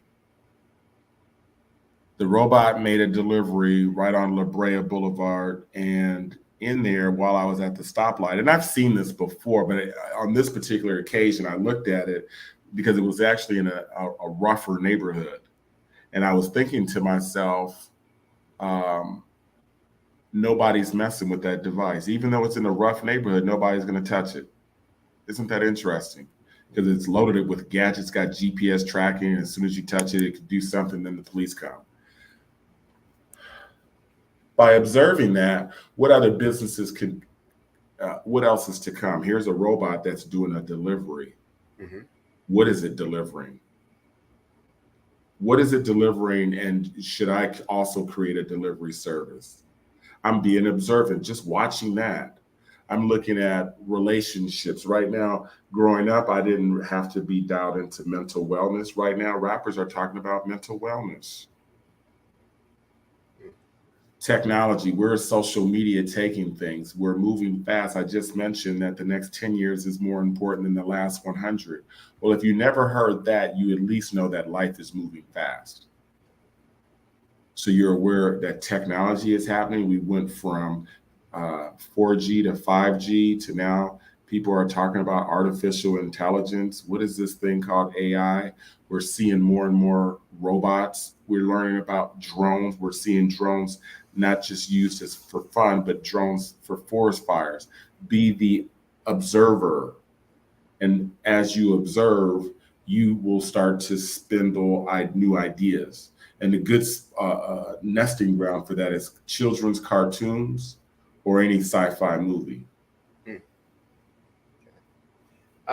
Talk about maybe the most unconventional decision you've made in dealing with uncertainty, that at the time you made it, maybe folks were looking at you like, what are you thinking about? What are you doing? That it turned out to be a game changer. Probably, I'd say most recently this new mixtape project. So I'm dealing with, smart cities, space technology, autonomous vehicles, consumer electronic products. But where everything started with me initially was from the music game. And it's so funny that as much as I try to shake that and advance to other things, it's still there. And so most recently just saying, hey, of all these other things that you're doing, the mixtape circuit, and now bringing a Web3 spin to it. I did that operating in uncertainty, the unknown, and I moved off of gut instinct. And so the answer to that is it was my gut instinct that really, and this is connecting with the future. So there's, what you manifest, and then there's you have in our godlike abilities, this gut instinct. And so I felt that just having certain knowledge of the streets, the intel, so to speak, and knowing that this would be a solution over here, this could be a game-changing twist, let's mesh these two worlds together. And that's how we got 80-something views in 2 days and 300 and something comments. So that was really just operated. It hadn't been done before. I use these people that you would least expect to make this happen. Cover model that has nothing to do with music, but wants to get involved. And then an artist who is on a different stage in his career. And now, as E40 say, I put the sandwich together and made a good one. And it worked. Okay, good. We only have time maybe for 2 more questions. Maybe one, but I guess the first question, Black culture has always been about excellence, resourcefulness, creativity. To get by, to make things happen, to be successful, we were always having to be creative and resourceful, always having to be more determined than maybe others. Talk about the state of Black culture now, and where do you see it going? Putting on your futurist hat, where do you see it going, and how is technology going to be a driver of that? Awesome. Well, one of the things that I'm very excited about is the amount of Black folks getting into tech, and it's for that. I've actually created Tech with Soul, a brand that gives a voice. It's a platform voice for entrepreneurs and startups and those Black in tech. You could learn more at techwithsoul.live. But for me, yes, I'm very happy to see, and we've been at the forefront of ushering young cats into this Web3 world. That's their NFT crypto. Crypto happens to be a major area where Black folks are really getting involved in, especially those who have been unbanked, don't really trust the banks. So the unbanks have gotten involved with crypto. Crypto day traders, that's also an emerging market that has really popped off for the Black community. But I was lost in terms of looking at the state of things. I think that we have a new generation of folks that have gotten into tech, that are embracing it, that are awoken, that are realized that we have to figure this stuff out now to get ahead. So again, that 10 years, the next 10 years being more important than the last 100. I have a gang of folks from the great state of California. Shouts out to the mob there in Chicago, Atlanta, Houston, Texas, New York, that are really, and Miami, that are really embracing this and really trailblazing. So I'm excited to see what the future holds.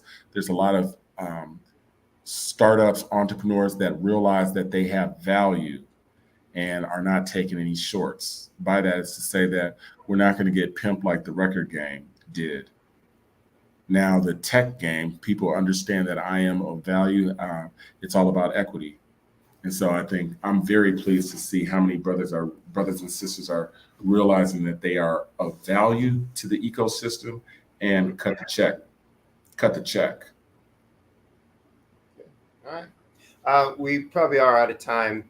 And I want to give you a chance to tell people the best way to reach out to you, whether it's they've got a business that they want to maybe retain you for, or just ways to collaborate, etc. What's the best way for folks to reach you? Yes, you can reach me at mikejohns.ceo. That's my personal website. There, it connects directly to my WhatsApp, so that messages go directly to the phone. Otherwise, you could also find me on LinkedIn under Mike Johns Digital Mind State. Okay. All right. Well, this has been a fascinating interview, fascinating conversation.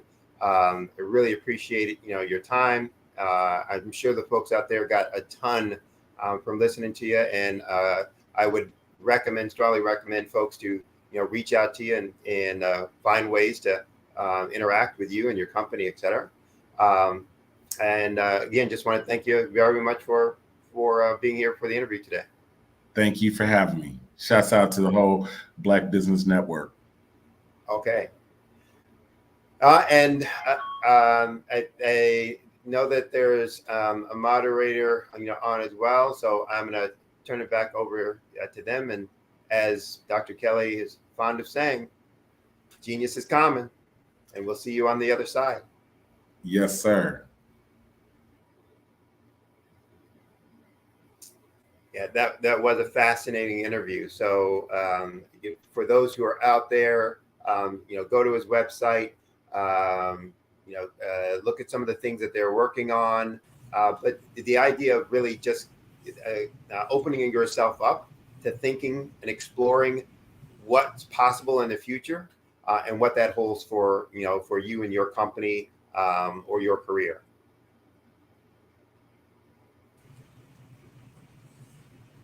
Hey, Dr. Wise. Hello. Thank you for that wonderful introduction that you and Mike did. It was awesome, the collaboration, all the wise things that he said. And he already told us where we can reach him. So thank you so much. Genius is common, and we'll see y'all on the other side. All right. Thank you. Thank you. The Black Business Expo mission is to raise funds for high school seniors going to college or K through 12 entrepreneurs. The expo is a fundraiser for students who may go to www.blackbusinessexpousa.com to donate to the scholarship fund, or you can use the Cash App that should be on the screen, or it's $BBXUSA. Our goal is to give laptops to up to $5,000 to 10 students. Students may also register online at www.blackbusinessexpousa.com. Every dollar counts. So we want to remember to donate to the scholarship fund. We also want to thank our Black Business Expo USA sponsor for August 2023. NC 100, Moody Capital Partners, Suede Soul, Lotus Rouche Coaching and Training, Carolina, Virginia Minority Suppliers Development Council, Step Management, BHS Associates, Margie McLean Foundation, Inc., Genius is Common, Earth Essentials, Melanie Shinani Global, Executive Women Success Institute, The Quality Coaching Company, Superwoman Business Services, Creative Force Studio, Lee Entertainment, Artistry App Design, All New Beginning LLC, and Black Business Expo USA. Genius is common, and I'll see you on the other side.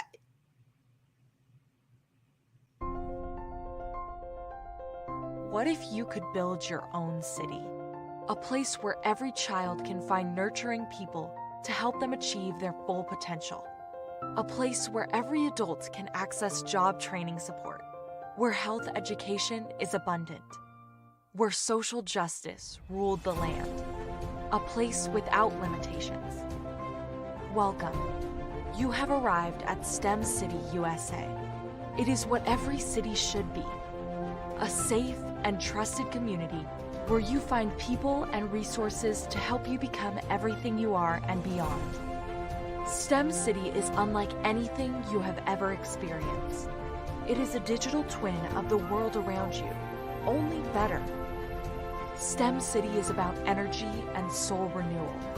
It is more than a digital world. You can almost feel the power of live cultural events, music, and theater. STEM City promises a better future for children with caring mentors and hands-on activities with dedicated tutors to support our youth. STEM City is your passport to a healthy lifestyle with weekly events addressing our community's many issues. STEM City is your financial well-being with helpful information on wealth management, career advancement, job training, and so much more. STEM City is the community you deserve. It is the city where your dreams can come true.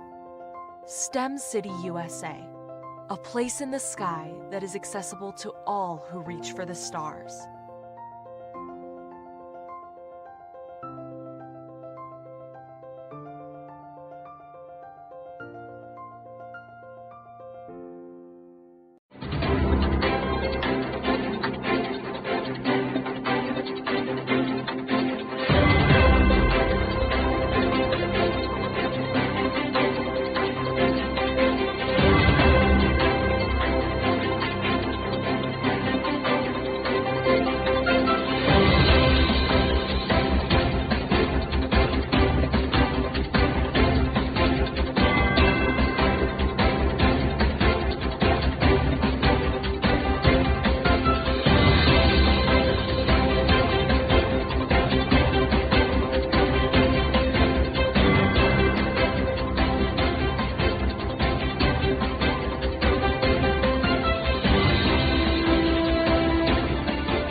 Dr. Eric Kelly III and a host of phenomenal speakers from all around the globe for this 7-day virtual event that you don't want to miss.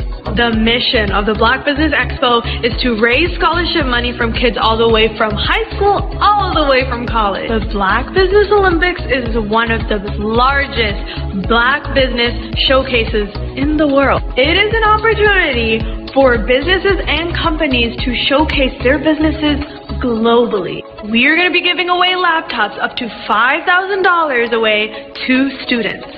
Do you support Black businesses? Listen, I support Black business because I am Black business. Black Business Expo, one of the largest business showcases in the history of Black business in the world.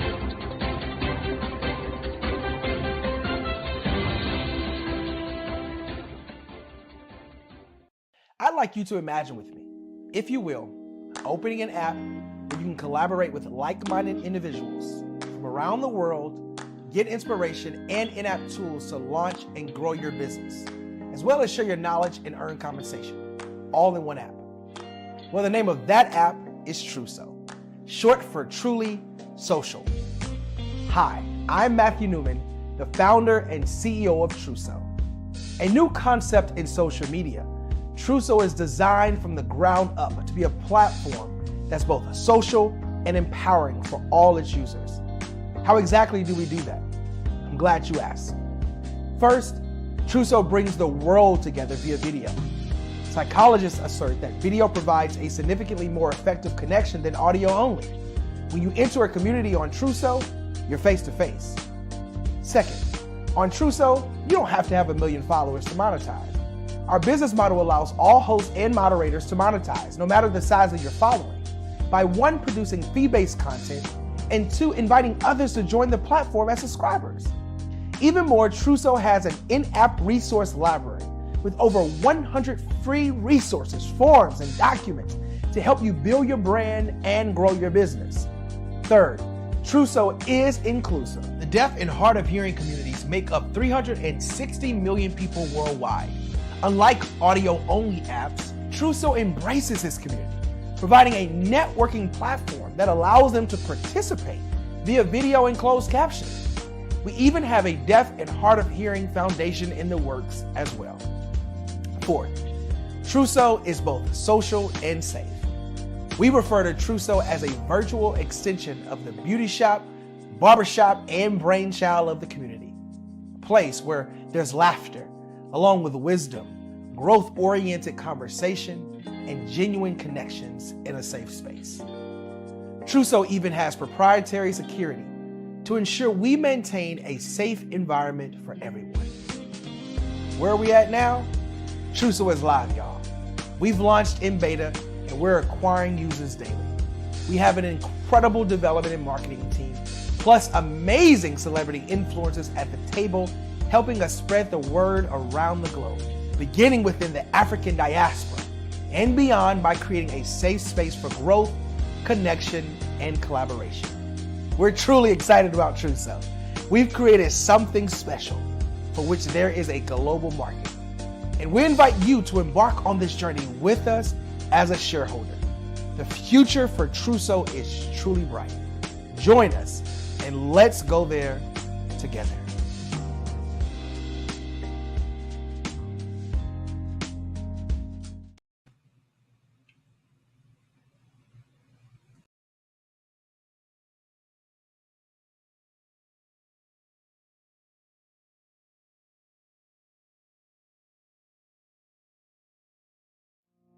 Did you know that approximately 333.34 million businesses exist today, according to a report from 2021? And you may be one of those businesses, or maybe you're not in the business market yet, but you're aspiring to be a business owner. Well, guess what? You're in the right place at the right time. Because let's face it, everything is about timing and opportunity. Hi, my name is Dr. Lotus Richey, and I'm the CEO and founder of the Lotus Richey Coaching and Consulting LLC, along with the Lotus Richey Ignite Show. 15 minutes of success with Dr. Lotus Richey, as well as books to boom your business and bring who you are. And today, I want to bring this amazing message to you about the Black Business Network and the Black Business Olympics. See, the Black Business Network and the Black Business Olympics is designed to help people just like you, that's right, that look like me, to take their business to the next level. Not just in your front yard or your backyard, but globally. The Black Business Network and Black Business Olympics is designed not to just help you survive, but to help you thrive. So join us today as we come together with businesses all around the world to support our students, our children, our young teens, our young entrepreneurs. What we do is we come together to help raise funds for students who are aspiring to be business entrepreneurs, who are aspiring and who are thriving in college. We endow them with a wonderful opportunity to gain scholarship of either a laptop or several thousands of dollars. And we invite you to help be a contributor to this amazing opportunity to help someone that looks just like you. So join us today at our website and let us connect with you and help you ignite and take flight in every area of your life on the Black Business Network and the Black Business Olympics. I'll see you on the other side.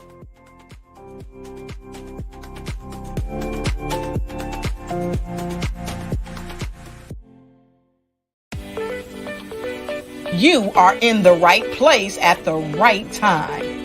The Black Business Network opens again for its Black Business Olympics, a 24/7 broadcast on business, strategies, global branding, social media marketing, finance, advertisement, and much, much more.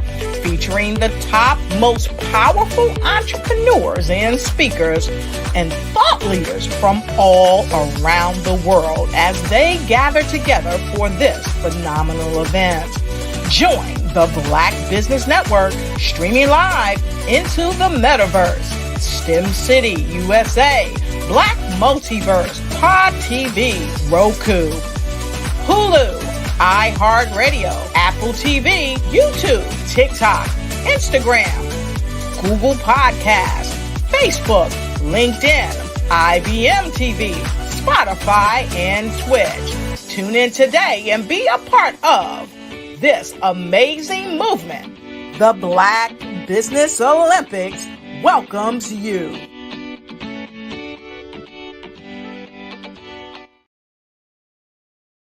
The Black Business Expo's mission is to raise funds for high school seniors going to college or K-12 entrepreneurs.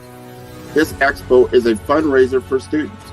Please, you may go to www.blackbusinessexpousa.com to donate to the scholarship fund or use the Cash App at $BB.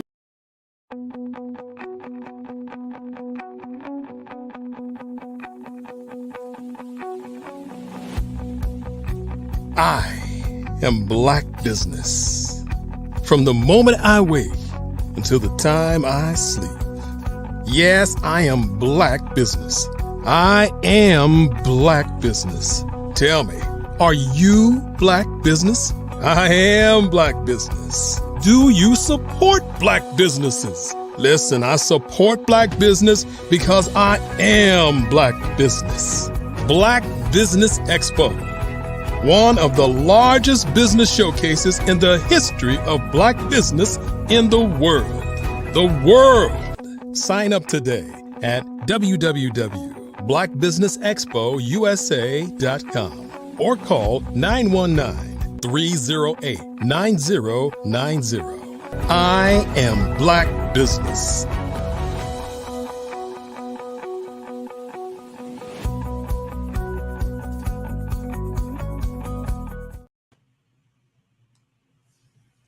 Good afternoon, business owners, entrepreneur, thought leaders, and corporations. Welcome to the Black Business Network. My name is Dr. Tanya T. Wise, and I am the founder and CEO of All New Beginnings, which helps you cultivate your purpose with your passion for you to have a profit. I am the business moderator for this afternoon on the Black Business Network. The Black Business Network is a 24-hour network showcasing Black businesses, business owners, entrepreneurs, and thought leaders worldwide. We have speakers from North Carolina, London, Singapore, Africa, Japan, and cities all over the United States. The Black Business Network is a global community sharing its business knowledge to empower, inspire, as well as educate businesses about business. This afternoon, I'm going to bring up Melanie Perry, who is a certified financial planner. Melanie Perry has been helping people create sustainable wealth by making wise decisions for over 2 decades. She is known for making financial concepts easy to understand, which helps people make sound and empowerment financial decisions. Melanie caters to women entrepreneurs by providing solid strategies that work. Her passion for financial literacy extends to educating women and children about basic money management through her financial literacy and education company, Zillionaire Enterprise. She has been recognized by many national organizations for these efforts, including Los Angeles Women's Chapter of the NAACP. Help me welcome to the stage Melanie, who is also an author. She wrote the book All About the Benjamins. Hello, Melanie. Good morning, good afternoon, good evening to wherever people are in the world today. Dr. Wise, it's a pleasure to see you. It's a pleasure meeting you. I'm going to leave you to the stage. It's all yours. Take it away. Genius is coming, and I'll see you on the other side. Indeed, indeed. So I am grateful for this opportunity, as always, to be able to share some insights as it relates to our financial health and well-being. And through a spiritual lens, I help women entrepreneurs over 40 to build sustainable wealth. And through my credentials, professional credentials as a CFP, certified financial planner, and my God-given gifts by like a self-ordained therapist, I help my clients to heal their money wounds by creating an opportunity for them to be consistent, confident, and courageous in making sound money decisions. So, when you're in business, there are three things that a business needs. And that's income, of course, freedom, as well as impact. And so at Zillionaire Enterprises, we focus on creating financial freedom by helping women entrepreneurs master their personal finances by creating their own economy and ultimately making a positive impact in the world, creating legacies that make the world a better place. And if you've been in business for minutes or you are thinking about being in business, you may have heard of, work hard, play hard. You may have been introduced to the hustle mentality, side hustles, and kind of that grind when it comes to accumulating wealth. But I'm here to share with you today that there are many definitions of wealth. And what we've been introduced to or more familiar with is more of the masculine energy. So I'm going to share with you some highlights of a broader definition of wealth, as well as incorporating some of the feminine aspects of the wealth building process. So, as I mentioned, there are many definitions of wealth, and you can surf the internet to come up with 100 different versions of them. A couple of them that I like, one is by Bob Proctor, and he defines wealth as the pursuit of a worthy idea.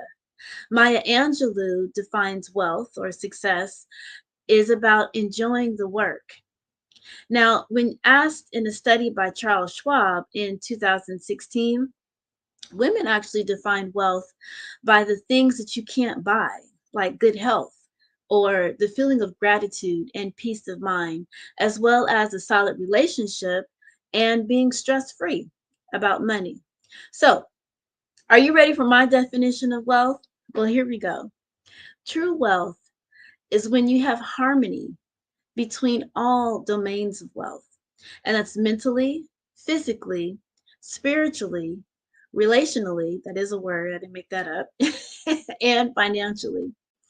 So it's not just based on money, but financial wealth occurs when your money is actually working for you, creating consistent income regardless of any market conditions. Now, this happens when you own income generating assets like a business or or investments. And so your business needs to be set up in a way where you can remove yourself from the daily management, or go on vacation, and the business can still produce income without you. And passive income comes from investments that don't require a lot of energy in order to produce the income, at least according to the IRS. That's the IRS definition of it. Now, businesses like car washes, vending machines, and laundromats generate passive income. Even though there's work like managing property, it's minimal in the eyes of the IRS. And when it comes to your business, what kind of automations have you added to your various revenue sources that are going to come to you without any ongoing effort? In other words, what additional income sources have you created where it's like a set it and forget it, right? And think about what can you add if you haven't considered these factors already.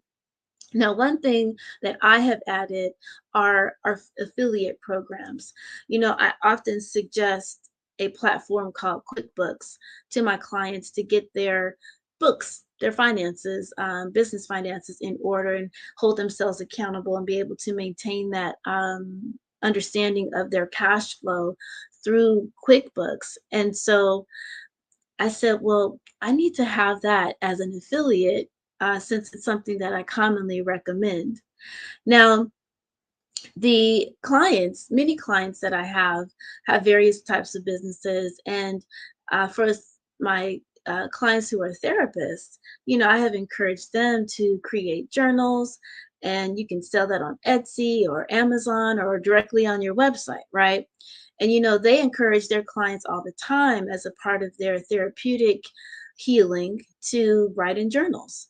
And since you're referring them to do that anyway, why not let it be your journal that they purchase and use, right? You can incorporate various affirmations, and perhaps there's particular tools and processes that you go through with many of your clients where you can incorporate that, into your journal. So whether you have a service-based business or you've got a product-based business, oftentimes service-based businesses are like, well, what kind of product, can I create?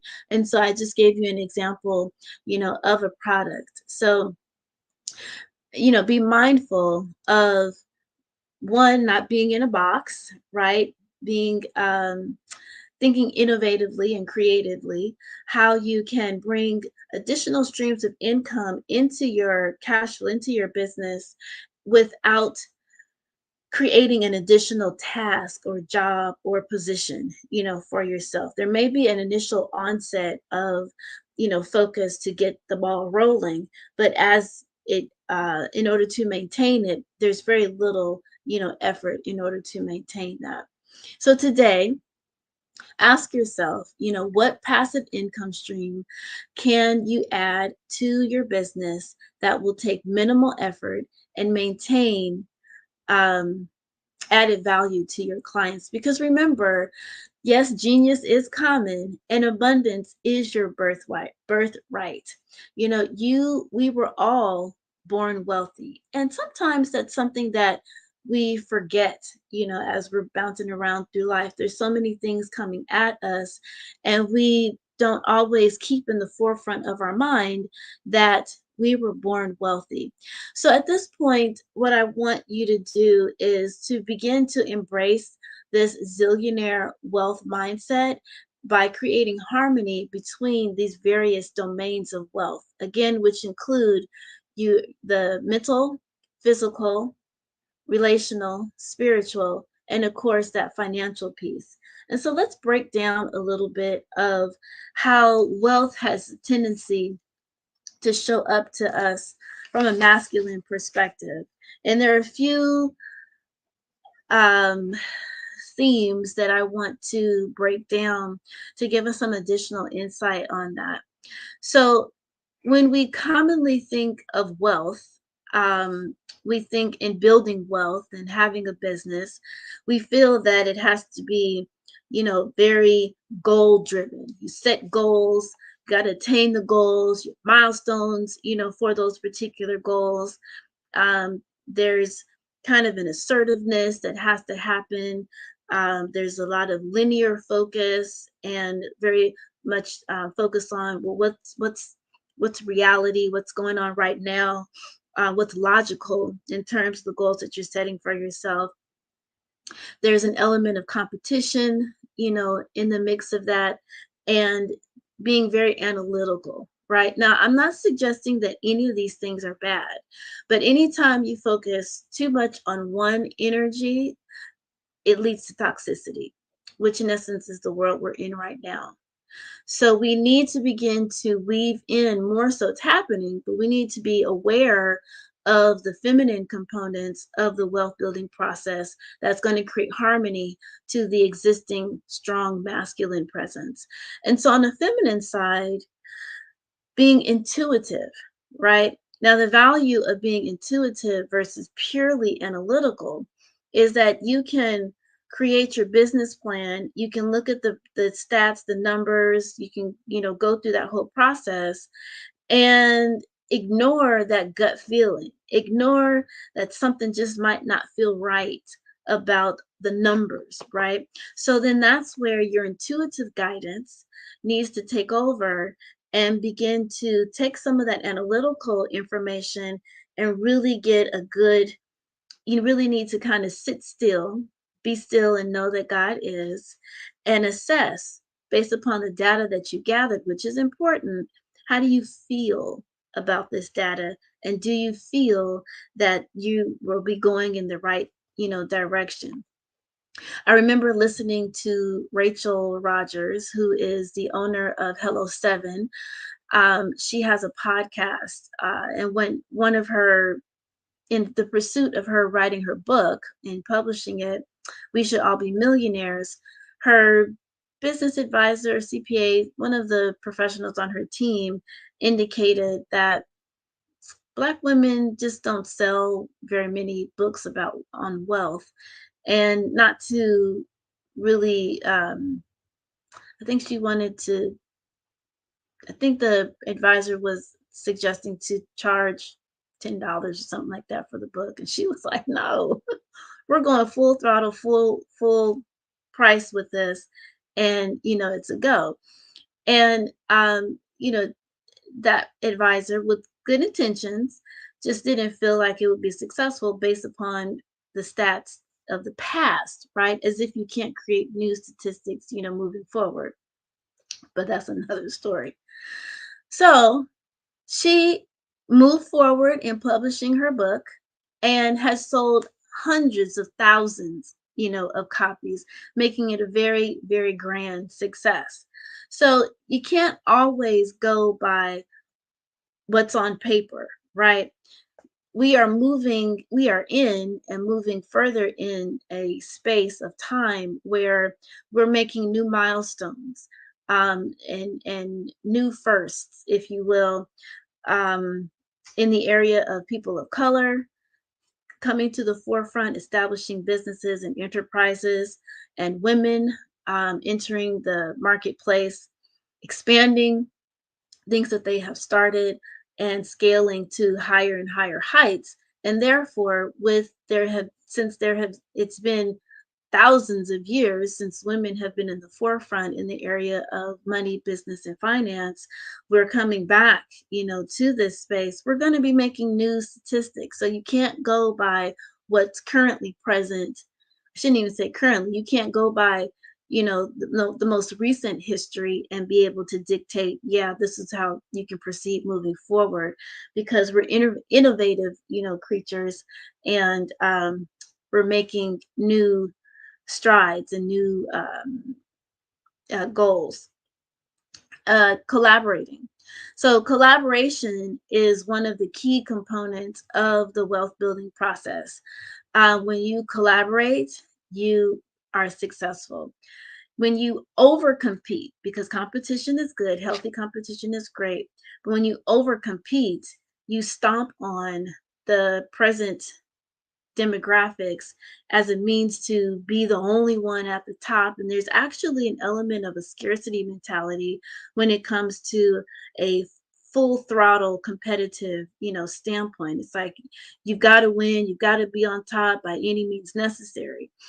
And that doesn't include the true reality that we're living in an abundant universe, an abundant planet.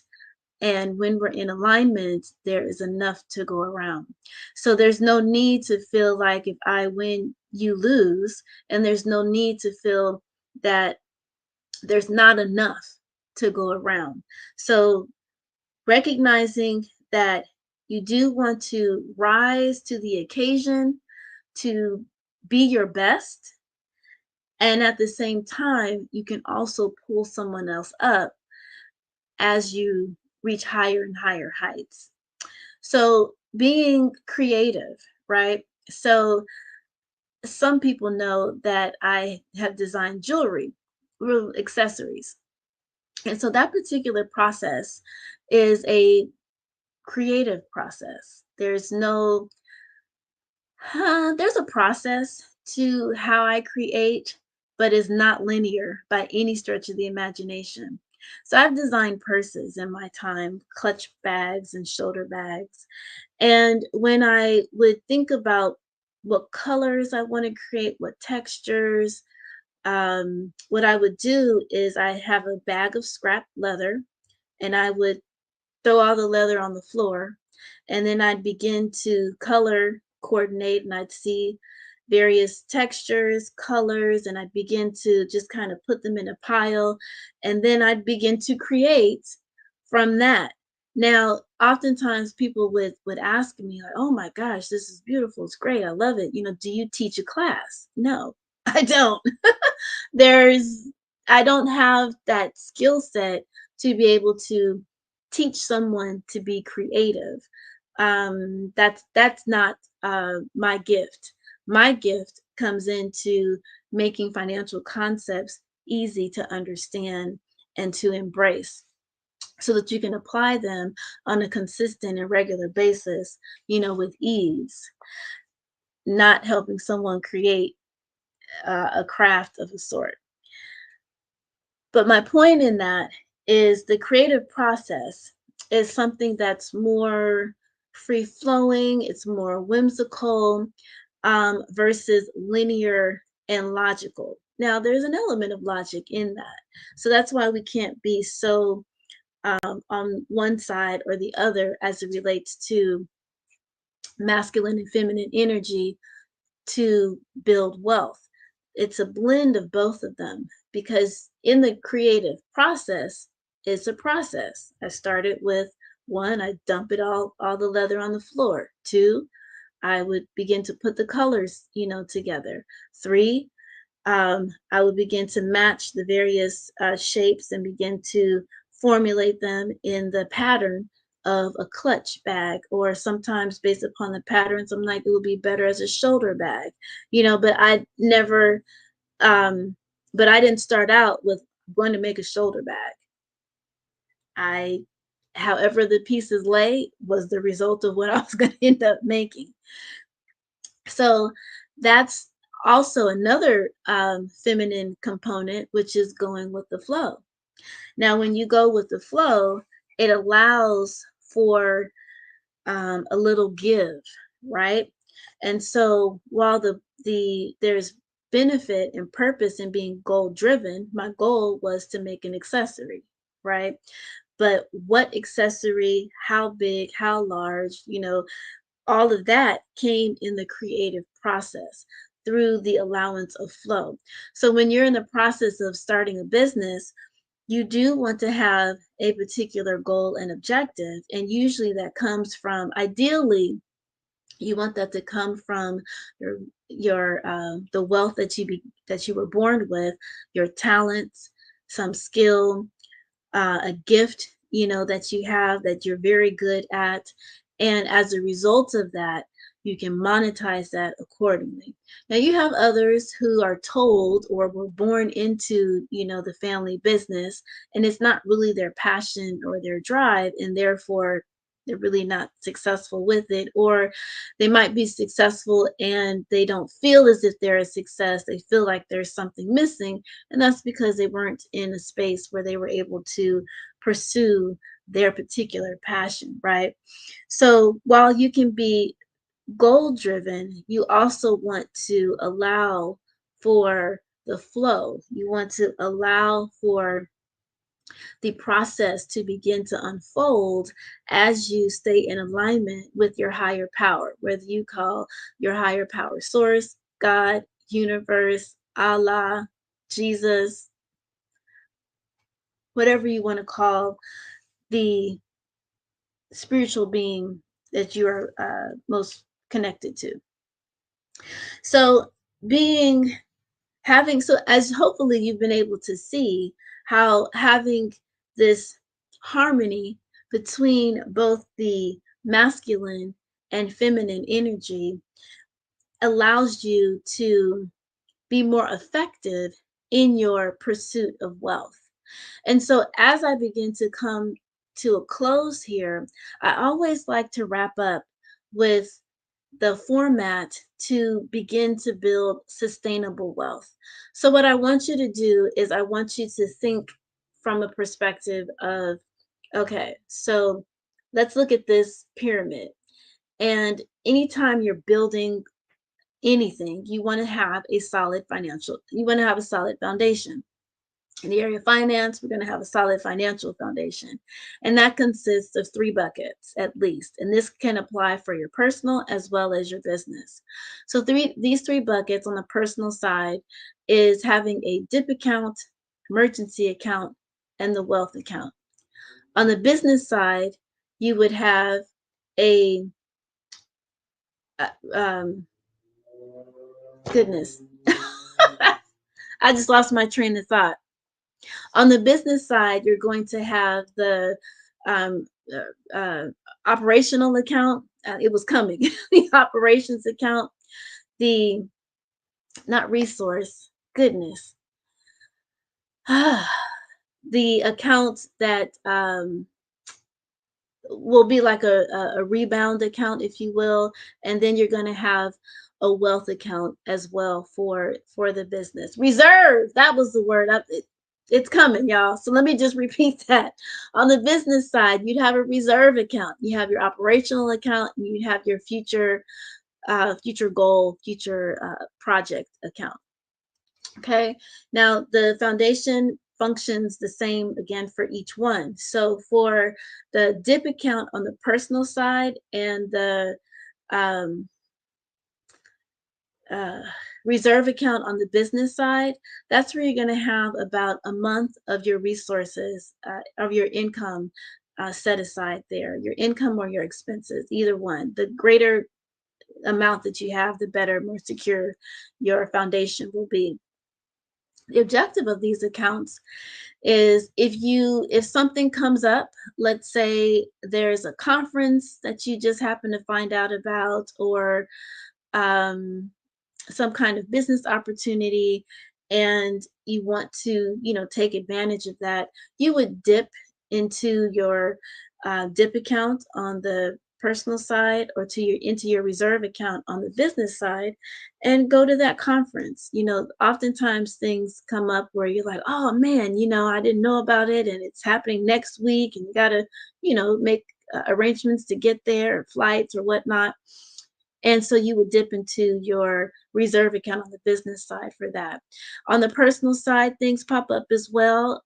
If you're in the sandwich generation, taking care of your children, you're taking care of family, and you might need to fly out to help mom and dad, or fly out to help auntie, you would dip into your dip account for those types of things. Or you've been working around the clock, it is time for replenishment and to exercise self-care, you would dip into your dip account for that. You would pay for it on your credit card, but you would ultimately, pay for it on your credit card, but you would pay the credit card off from the dip account. Now, the emergency account and the operational account kind of work the same way as well. So on the emergency side, you have 3 to 6 months at least, 6 to 12 months at best. And then on the operational side, same thing. Have at least 3 months of your operations expenses in your operations account for the business. Now, that again is kind of acting as like an emergency, situation, where sometimes in business we have various seasons, right? And some months are very cash flow rich, some months are cash flow poor. And so we still have salaries that we need to pay, expenses that we need to pay to keep the business in a full operation. And so you would access the operational funds for those types of ebbs and flows during those seasonal times. On the personal side, if there's an emergency, like here in California, there was an earthquake yesterday, along with the hurricane and tumultuous storm. So we all have to prepare, for that. So if there's a natural disaster, if there is, the decline in cash flow from the business, then this is where you would access resources in order to cover those monthly personal expenses. Now, the wealth account for you personally and the future projects, i.e. wealth account for the business, is for future growth, right? So again, these things function the same way in that, let's say you wanted to build up an investment portfolio, buy real estate, you would want to build up the funds in this particular account in order to purchase that real estate. With that's on the personal side. On the business side, the future projects could be maybe you want to write a book, you want to start a podcast, you want to do a retreat, you want to purchase a building. You would set monies aside for that particular project in the future projects account. Now, you want to have specific accounts for each one of these objectives. So you could ultimately end up with 7 to 11 accounts between you business wise and personally, because it's beneficial to have to purposefully spend your money, and therefore to have purposeful accounts, bank accounts, savings accounts, or money market accounts where you know, okay, I've got to my goal, I've accumulated $10,000 into my my DIP account, and I've accumulated $20,000 into my reserve account in the business. So you met that goal. Now, whenever you have to access it, you know how much should be in those accounts so that you can replenish. So your marker of when you need to really put in a pause of after you've accessed and dipped into those accounts, I encourage people to use a 50% stop loss. So let's say you accumulated $10,000 into the DIP account. When it gets to 5,000, that's when you need to pump the brakes, and and that's your zero. That's your, I don't have any money. Because if you think about it, if you actually had no money, you wouldn't be spending it, right? So you want to always allow yourself to have some cushion, and to also position yourself so you have some bells to ring, that when you get to a certain floor, that you now need to pay more attention and to pivot and to focus on bringing in more money, and not saying yes, you can help a friend out financially. That's when you have to start saying no. So this is kind of a forefront to giving you some insight on some rules of engagement you can establish for your finances, as well as beginning to create some boundaries. Because sometimes when we are in a space of abundance, we've got cash flow, we've got money, set aside. It's easy for heart-centered individuals to say, yes, I can help you. Yes, I've got some funds. Yes, I can let you borrow it. Yes, you can pay me back, right? And the next thing you know, you've depleted, your cash, your reserve. So how do you stop that? Well, you've got to create some rules of engagement. So what I've shared with you as I come to a close, that this is the first layer of establishing a solid financial foundation. Another component to this is making sure the next layer to this is making sure you're now positioning yourself to make your money now start working for you. So that's when you are beginning to invest in assets beyond your business. Okay. So one prime example of that is real estate, right? Owning the building of which you facilitate your business is one example. Owning mixed use property, right? Now, as you become more and more aware of the various tax strategies, there are various types of tax planning strategies that will help you lower your tax liability by making contributions into certain assets that allow you to get a tax deduction. Okay, so these are the types of things where a financial advisor, a certified financial planner, can give you some insight and direction. CPAs, you would think that they would provide you with this information, and some do, but many are doing tax compliance, which means they're just filing your taxes or preparing your taxes. They're not really doing tax planning. A certified financial planner is a person that is looking at your overall situation and guiding you according to the goals that you've set for yourself, and then also being in tune to your money values. Your money values are just as important as your pursuit of wealth and the goals that you're seeking to achieve. Now, at the very top of this investment pyramid, so we have the foundation with the 3 buckets. We're now purchasing income generating assets and also assets that allow you to reduce your tax liability. The next layer is some of the fun stuff, right? So these are alternative investments that have a higher risk. Now, as you are building your wealth, you want to protect it along the way. And that's where insurances and trusts come into play. So the various types of insurances: business insurance, liability insurance, health insurance, life insurance, disability insurance, long-term care. Another layer to this protection is to have, I forgot to mention that homeowners and auto insurance. But another layer of protection is to ensure that you have the right business entity. Everybody doesn't need an LLC. Okay. It depends on what your goals are for your business to determine whether or not you need an LLC. And then even with an LLC, there's some tax strategies you want to be mindful of, because once you make that $50,000-$70,000 in revenue from your business and you own an LLC, have an LLC, you're registered as one, then there are tax strategies you want to be mindful of to be able to keep more money in your pocket. And that's where a tax planner is very beneficial. And again, that CPA may or may not be a tax planner. Oftentimes, just due to the volume of work, they're focused a lot on tax compliance, just making sure that they have prepared your tax return. Now, the other layer of protection as you are building your wealth is to have a trust, a family living trust. Now, there's tons of different kinds of trust, but like Trust 101 would be to have a family living trust where you are clear about who you want your money to go to, when you want it to go to them, and why, right?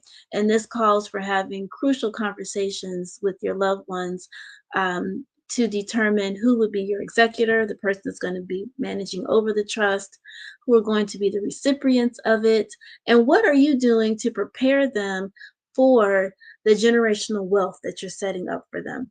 I listen to Steve Harvey periodically, and he'll say, "This is my money. You kids are going to have to figure out how to earn money yourself."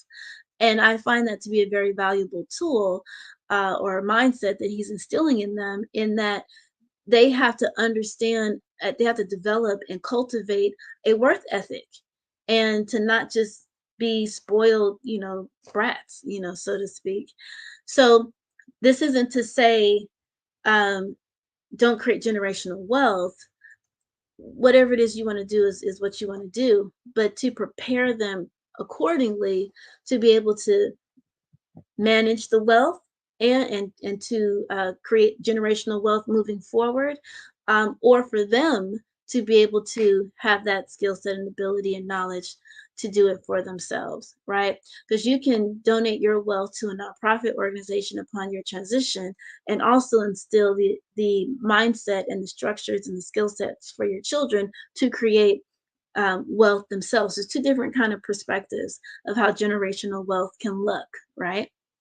Probably more than just two, but we don't have to be locked into, the notion of, quote, giving our kids what we have created, because they came into this space with their own passion and goals, and they just might not want to take up the family business, right? And so they shouldn't have to feel guilted into that, right? So I hope that what I have shared with you today has been fruitful, has been insightful. And for those of you who are listening, you can definitely reach me at, my handle on Instagram, Facebook, Twitter, and now what's the new one? Thrive, or goodness. Thread, thank you. Is Zillionaire. Now, Zillionaire is spelled ZealLionAire. So that's it. ZEAL, and it's 2 L's. Sometimes people forget that. So you can find me on those channels through that handle. And I appreciate the time spent. And shall I say, genius is common. Thank you, Miss Perry, for all that you shared with us today. You gave some wonderful nuggets. I hope people was listening, especially about the LLC and not having to have it, and when to have it and prepare, and then when to switch. And so I'm sure that there will be people contacting you for that. Me, for one, because I work with a lot of different entrepreneurs, and I feel that this is something that they need. And I've been looking for someone that I could refer some people to. So thank you for coming on today and sharing all your knowledge and insight. Genius is common, and we'll see you on the other side. Thank you. Black Business Expo mission is to raise funds for high school seniors going to college or K through 12 entrepreneurs. This expo is a fundraiser for students who can go to www.blackbusinessexpousa.com. You also can donate to the scholarship fund. You can use Cash App, $BBXUSA. Our goal is to give away laptops up to $5,000 to 10 students, and students can also register online at www.blackbusinessexpousa.com. Every dollar counts. So we want to remind you to donate to the scholarship fund. We also would like to thank our Black Business Expo USA sponsors for August 2023.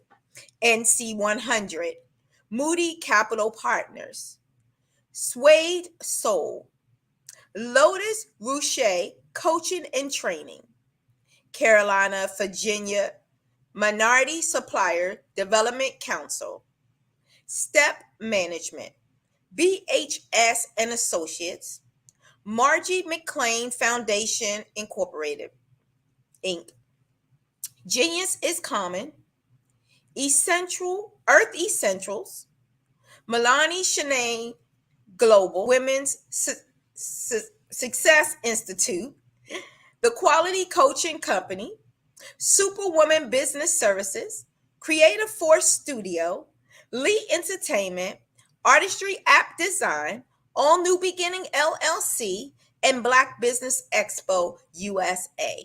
Genius is common, and I'll see you on the other side.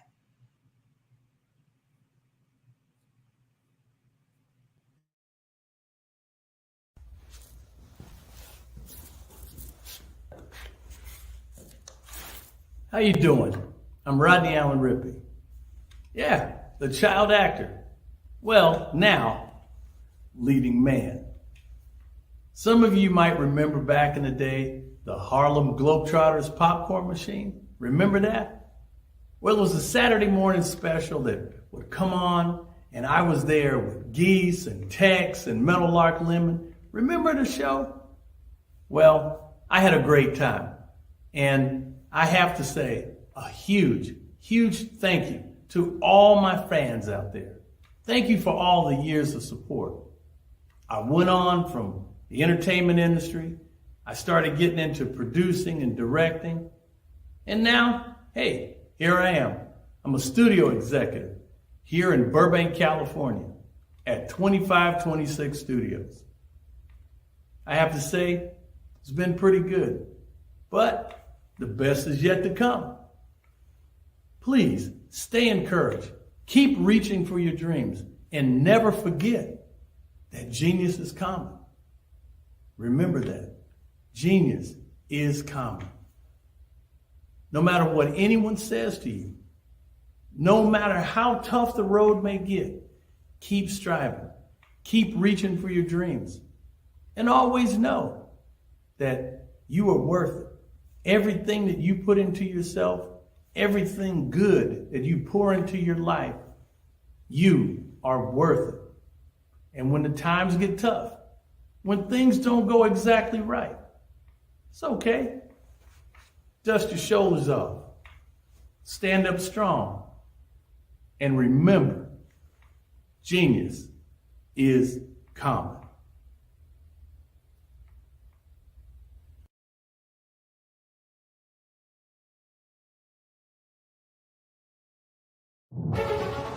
In the heart of America, there are dreams waiting to be realized. Dreams of owning a home, creating a haven for families, and building a future. Yet, there are 13 million mortgage-ready home buyers and nearly 20 million renter households who have the credit and income to qualify for a mortgage but remain left out of the home buying process. These potential home buyers are in urban and rural America, where dreams should flourish. The big banks, the giants of finance, have all exited the mortgage lending business, decreasing their lending footprints across America. They are no longer present and active in these communities. Instead of offering opportunities for home ownership, some of these banks have chosen a different path. They have decided to become mega landlords. They have chosen to invest billions of dollars in rental homes, leaving potential home buyers with fewer options and stuck in a cycle of renting without the chance to build equity and create a legacy for their families. Here is the shocking truth. A report issued by the Home Ownership Council of America revealed that if lenders were to step forward and serve this underserved market, they could conservatively increase their loan volume by $1.5 trillion. $1.5 trillion. This is $1 trillion business opportunity, ripe for the taking.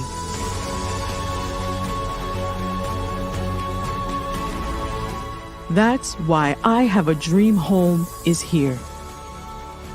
We support the American dream of home ownership in urban and rural America. We believe in the power of social consciousness and the impact it can have on people's lives. Investing in urban and rural America is not just good business sense. It's a moral imperative. Our mission is clear. Become the go-to mortgage lender in these communities. Create a pathway to home ownership for all Americans, breaking the cycle of poverty by empowering families to build wealth, stabilizing our communities, and taking pride in our country. I Have a Dream Home. Unlocking dreams, transforming communities, and rewriting the story of American home ownership. For more information, scan the QR code or visit our website at www.ihaveadreamhome.gold.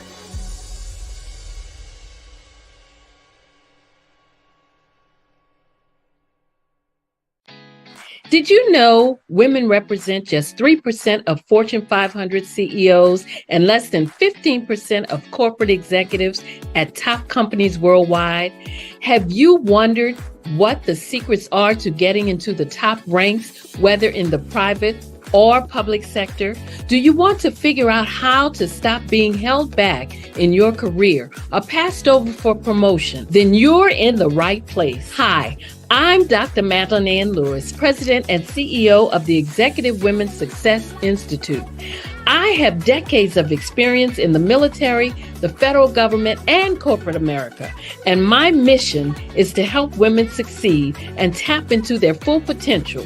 I want to reach 1 million plus women around the world to become the leaders they are meant to be. So if you want to move into a management or executive level position, or maybe you are a female veteran transitioning out of the military into business entrepreneurship, then reach out to the Executive Women's Success Institute at 301-693-3284. Let us get you on the fast track to success.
Dr. Eric Kelly III and a host of phenomenal speakers from all around the globe for this 7-day virtual event that you don't want to miss. The mission of the Black Business Expo is to raise scholarship money from kids all the way from high school, all the way from college. The Black Business Olympics is one of the largest Black business showcases in the world. It is an opportunity for businesses and companies to showcase their businesses globally.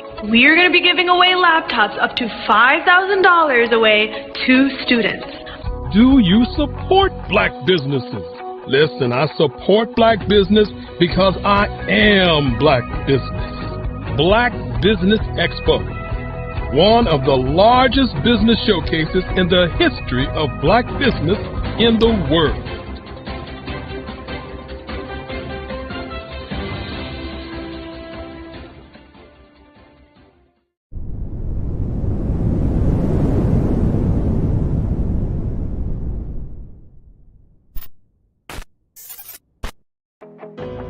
I am Black business. From the moment I wake until the time I sleep, I am Black business. I am Black business. Are you Black business? I am Black business. Do you support Black businesses? I support Black business because I am Black business. Black Business Expo, one of the largest business showcases in the history of Black business in the world. Sign up today at www.blackbusinessexpousa.com or call 919-308-9090. I am Black business. Over the past few years, we've seen the growth of existing and new initiatives focused on financial inclusion, building global networks, and reducing the wealth gap in response to the idea there's not enough seats at the table. Whether their outcomes are to increase the representation of Black executives on corporate boards, ensure an inclusive global economy, or to create new U.S. African commercial pathways, the strategies are often carried out by separate programs. The question is, should they be? With the continent of Africa being home to more than half of the world's fastest growing economies, the youngest workforce, over 400 companies generating more than $1 billion annually, 700 generating more than $500 million annually that are poised for growth, and being the destination of nearly $5 billion in venture capital in 2021. Diversifying U.S. and Africa commercial engagement by building bridges between African businesses and their U.S. diaspora should begin being seen as mutually beneficial. From helping to reduce Africa's enormous capital gap to catalyzing two-way trade opportunities, the COVID-19 global pandemic hopefully has taught us that global challenges and opportunities are more interconnected than we thought. During the pandemic, African companies like Unicorn Flutterwave, insurance provider Reliance Health, ride-hailing app Yasir, and 54Gene, the continent's first bank of DNA on people of African descent, proved that when African companies have access to networks, capital, and information, they grow big, grow fast, and create solutions that are valuable to the world. This is why BeDirect was created. We are the first U.S.-based but African-centric board preparedness and board search company designed to connect U.S. Black talent and corporations to African businesses. Unique and fundamental to BeDirect's success is our process of helping board candidates adapt their experience and networks to an African context before they're connected to high-growth companies that are looking to locally and globally scale. From our focus groups with African business execs and government leaders, we don't ignore the sentiment that business is easy, but people are hard. Having a pool of board candidates with hard-to-access networks and extensive experience across the business life cycle, including successfully raising capital, is table stakes for an initiative like this. So yes, we have that. But corporate or entrepreneurial success in the U.S. does not guarantee success in Africa. Developed alongside industry partners on the continent, our training program, BeDirect Prep, is designed to transpose their experience to create cultural comfort, understanding, and a commitment to helping businesses in Africa scale. Our board governance sessions are African continental and country specific, integrated with cultural awareness and dexterity training, masterclasses led by African industry execs, and mentoring and coaching from African continental-based facilitators. But even more unique to BeDirect Prep, we cap off our training program with an immersion trip to help candidates that have not been to Africa before see and feel Africa's complexity and opportunity from African soil.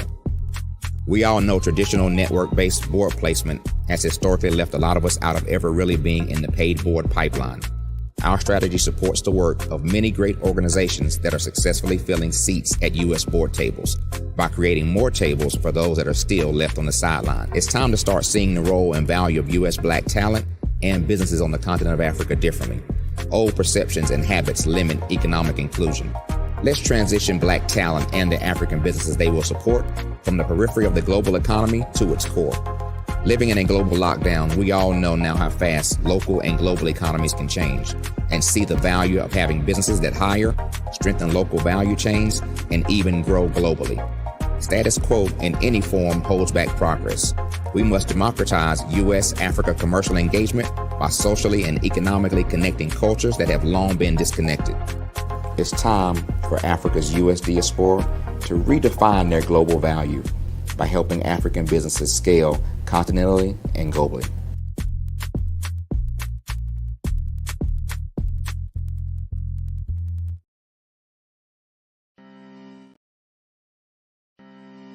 Are you aware that showing off your expertise can gain customers and position you as an expert in your industry? Consumers need confidence to purchase, so let us showcase your knowledge by interviewing you for a 3 to 5 minute video. We'll position you as an industry expert with a customized interview-style video, and for a limited time, we'll cover all production costs. Click this ad or call now for all the information. You'll want to experience the same 5-star service our customers love.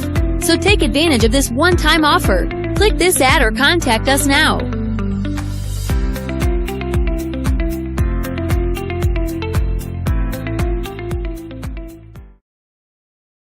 I'd like you to imagine with me, if you will, opening an app where you can collaborate with like-minded individuals from around the world, get inspiration and in-app tools to launch and grow your business, as well as share your knowledge and earn compensation, all in one app.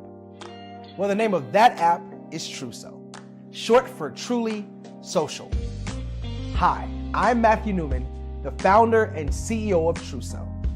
A new concept in social media, Truso is designed from the ground up to be a platform that's both social and empowering for all its users. How exactly do we do that? I'm glad you asked. First, Truso brings the world together via video. Psychologists assert that video provides a significantly more effective connection than audio only. When you enter a community on Truso, you're face to face. Second, on Truso, you don't have to have 1 million followers to monetize. Our business model allows all hosts and moderators to monetize, no matter the size of your following, by 1, producing fee-based content, and 2, inviting others to join the platform as subscribers. Even more, Truso has an in-app resource library with over 100 free resources, forms, and documents to help you build your brand and grow your business. Third, Truso is inclusive. The deaf and hard of hearing communities make up 360 million people worldwide. Unlike audio-only apps, Truso embraces this community, providing a networking platform that allows them to participate via video and closed captioning. We even have a deaf and hard of hearing foundation in the works as well. Fourth, Truso is both social and safe. We refer to Truso as a virtual extension of the beauty shop, barbershop, and brainchild of the community. A place where there's laughter, along with wisdom, growth-oriented conversation, and genuine connections in a safe space. Truso even has proprietary security to ensure we maintain a safe environment for everyone. Where are we at now? Truso is live, y'all. We've launched in beta, and we're acquiring users daily. We have an incredible development and marketing team, plus amazing celebrity influencers at the table, helping us spread the word around the globe, beginning within the African diaspora and beyond by creating a safe space for growth, connection, and collaboration. We're truly excited about Truso. We've created something special for which there is a global market. And we invite you to embark on this journey with us as a shareholder. The future for Truso is truly bright. Join us and let's go there together.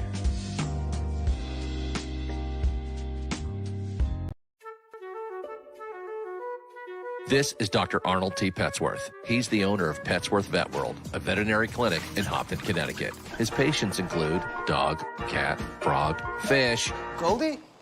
dog, and this alpaca. Due to doctor-patient confidentiality, we can't tell you their names. Business at Vet World was steady, and then quarantine hit. Neighbors brought new four-legged friends into their homes. Bunnies. Bunnies everywhere. Dr. Petsworth welcomed these new patients with open arms. The only problem? There were more appointments than he could manage. That's when Dr. Petsworth turned to his American Express business card, which offers spending potential that's built for his changing business needs. He decided to hire a new assistant, Julio, and with spending power built for business purchases, he used his card to furnish a new exam room. Together, Dr. Petsworth, Julio, and American Express Business made sure all the pets of Hopton got the love and care they deserve. And everyone was happy. Get the card built for business by American Express.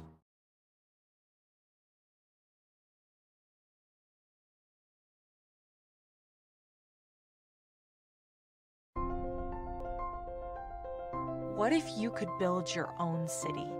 A place where every child can find nurturing people to help them achieve their full potential. A place where every adult can access job training support. Where health education is abundant. Where social justice ruled the land. A place without limitations. Welcome. You have arrived at STEM City USA. It is what every city should be. A safe and trusted community where you find people and resources to help you become everything you are and beyond. STEM City is unlike anything you have ever experienced. It is a digital twin of the world around you, only better. STEM City is about energy and soul renewal. It is more than a digital world. You can almost feel the power of live cultural events, music, and theater. STEM City promises a better future for children with caring mentors and hands-on activities with dedicated tutors to support our youth. STEM City is your passport to a healthy lifestyle with weekly events addressing our community's many issues.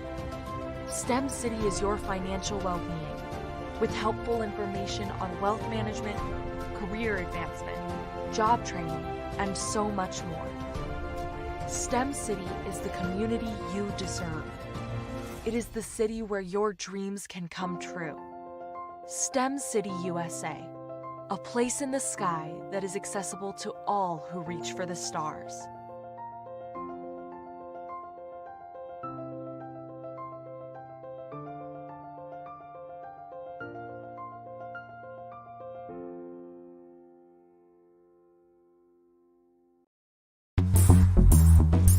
Attention all entrepreneurs and companies. Are you looking for reliable and efficient virtual assistants and back office support to help you manage your business tasks? Look no further than Superwoman Business Services.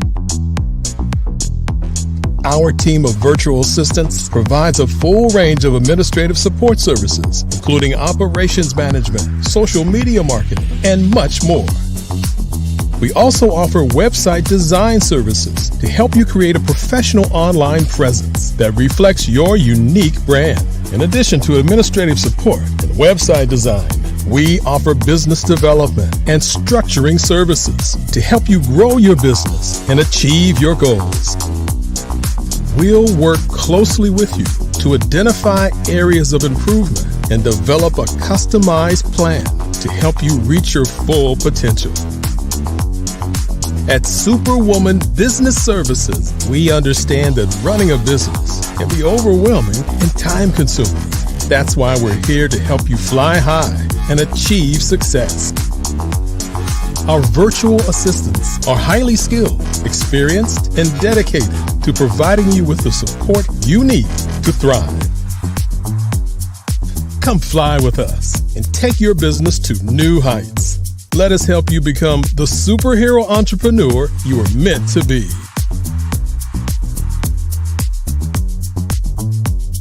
Contact Superwoman Business Services today to learn more about our back office support services. Come fly with us and take your business to new heights.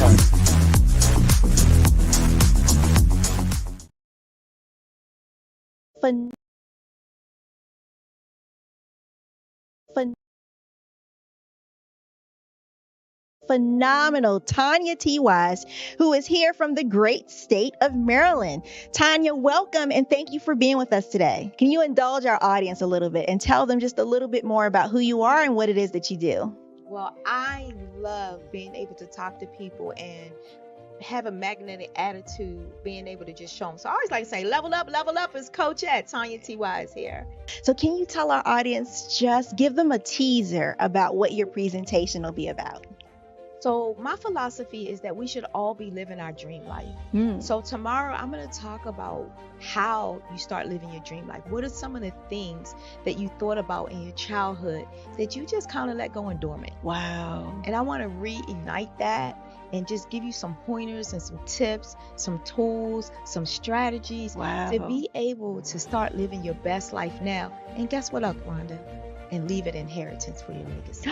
Oh my goodness. Okay, I know that's resonating with a lot of people. I've heard that you have a dynamic coaching program. Can you tell us a little bit more about that? Absolutely. So our coaching program help people that have the lack of time, that lack strategies, and lack the confidence to go after their dream life. So we help them implement tools, we help them implement strategies, as well as give them resources so that they can live their best life now and leave that inheritance. Wow. Oh, I love that. I love the leave the inheritance part. Listen, you are dropping some major nuggets, and I know a lot of what you're saying is resonating with a lot of people, but I think we're all curious. How did you even make this transition into the speaking and coaching arena? What's the story behind this? So I started out in finance, and I realized that a lot of people don't necessarily go after their dream life because of the lack of finances or the education behind finances. But it wasn't until I lost my firstborn, my only son, that life changed for me. And where I was going after it all, living the corporate life, hit my 6-figure income and living in my dream house with my dream man, driving my dream car. I nearly lost it all when I lost my son. And so I realized it only takes one financial catastrophe that can change your entire life. That's what made me start All New Beginnings. Because no matter what's going on in life, there's a new beginning. And because of that, we develop a program called Wise Minded. My little slogan is, don't just dream it, let's live it. If they want to connect with you or work with you, what is the best ways for them to be able to do that?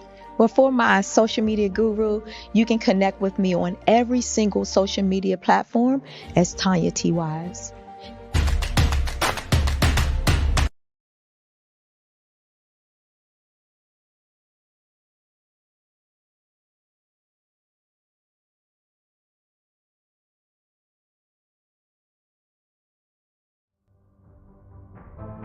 A big man, a big heart.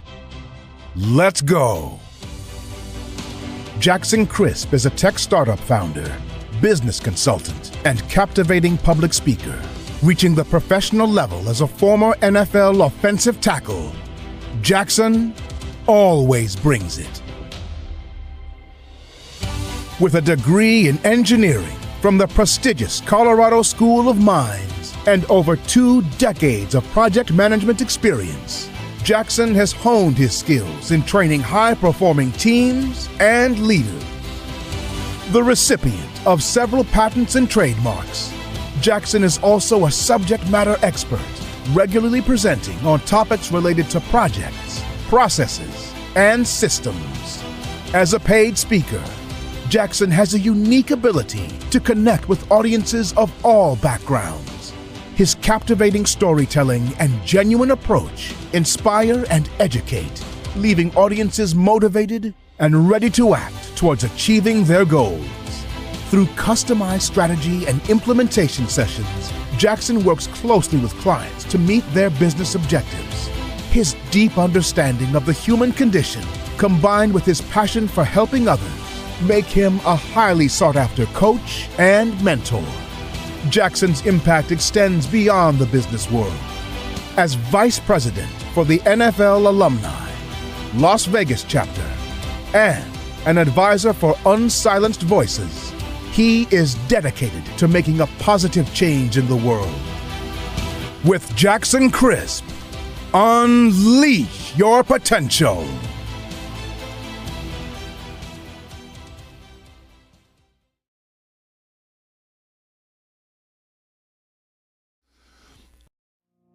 Did you know that approximately 333.34 million businesses exist today, according to a report from 2021?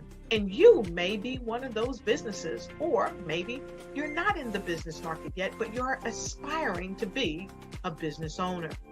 Well, guess what? You're in the right place at the right time. Because let's face it, everything is about timing and opportunity. Hi, my name is Dr. Lotus Richey, and I'm the CEO and founder of the Lotus Richey Coaching and Consulting LLC, along with the Lotus Richey Ignite Show. 15 minutes of success with Dr. Lotus Richey, as well as books to boom your business and bring who you are. And today, I want to bring this amazing message to you about the Black Business Network and the Black Business Olympics. See, the Black Business Network and the Black Business Olympics is designed to help people just like you, that's right, that look like me, to take their business to the next level. Not just in your front yard or your backyard, but globally. The Black Business Network and Black Business Olympics is designed not to just help you survive, but to help you thrive. So join us today as we come together with businesses all around the world to support our students, our children, our young teens, our young entrepreneurs. What we do is we come together to help raise funds for students who are aspiring to be business entrepreneurs, who are aspiring and who are thriving in college. We endow them with a wonderful opportunity to gain scholarship of either a laptop or several thousands of dollars. And we invite you to help be a contributor to this amazing opportunity to help someone that looks just like you. So join us today at our website and let us connect with you and help you ignite and take flight in every area of your life on the Black Business Network and the Black Business Olympics. I'll see you on the other side.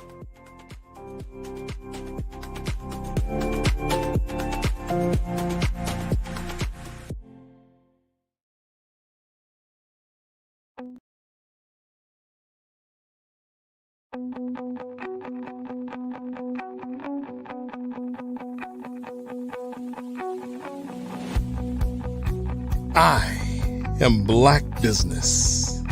From the moment I wake until the time I sleep. Yes, I am Black Business. I am Black Business. Tell me, are you Black Business? I am Black Business. Do you support Black businesses? Listen, I support Black business because I am Black Business. Black Business Expo, one of the largest business showcases in the history of Black business in the world. The world! Sign up today at www.blackbusinessexpousa.com or call 919-308-9090. I am Black Business.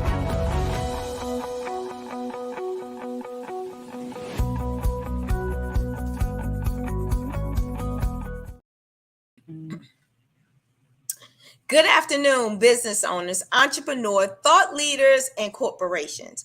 Welcome to the Black Business Network. My name is Dr. Tanya T. Wise. I am the founder and CEO of All New Beginning, where we help your purpose meet your passion so that you can maintain a profit. I am the business moderator for this afternoon on Black Business Network. The Black Business Network is a 24-hour business network showcasing Black businesses, business owners, entrepreneurs, and thought leaders worldwide. We have speakers from North Carolina, London, Singapore, Africa, Japan, and cities all over the United States. The Black Business Network is a global community sharing its business knowledge to empower, inspire, and educate businesses about business. This afternoon, we will have Jerry Smith, who is a 38-year-old radio veteran who has also worked in television. Jerry has worked in numerous music formats throughout his radio career, such as classic rock, top 40, AC, gospel, and urban, contemporary, as well as hip hop. Urban, AC, and oldies. Jerry is the recipient of many awards that includes the Drummer Awards from Program Director of Year by BRE Magazine, Gospel Truth Magazine, and National Gospel Program Director of the Year from NAB, Macaron, March Cone. Awarding for Religion Station of the Year, co-winner Radio and Records, Gospel Program Director of the Year, awarding of a name, just a few. So welcome to the stage, Jerry Smith. Hello, Dr. Wise. Thank you for that kind introduction. Certainly, I give honor to God for my being here and just the opportunity to share a little bit about me and my company. Thank you. Awesome. So, Jerry, tell the people a little bit about yourself. I certainly will. But before I do that, I'd like to acknowledge Dr. Eric Kelly III, who's a longtime friend, and thank him for the opportunity to share about my business and a little bit about me on the Black Business Network USA Olympics platform. So thank you, thank you, thank you, thank you. Words could never, ever express my gratitude. And Dr. Wise, before I tell you a little bit about myself, I just want to share with the viewers to please sow into these young men and women, our future business leaders, our future entrepreneurs. Please give money from the heart. Whatever you can give is fine, but I know some of you got some deep pockets, right? So we want you to dig deep in those pockets and give. And again, every single dollar matters because we're helping these young men and women with their books, with computers.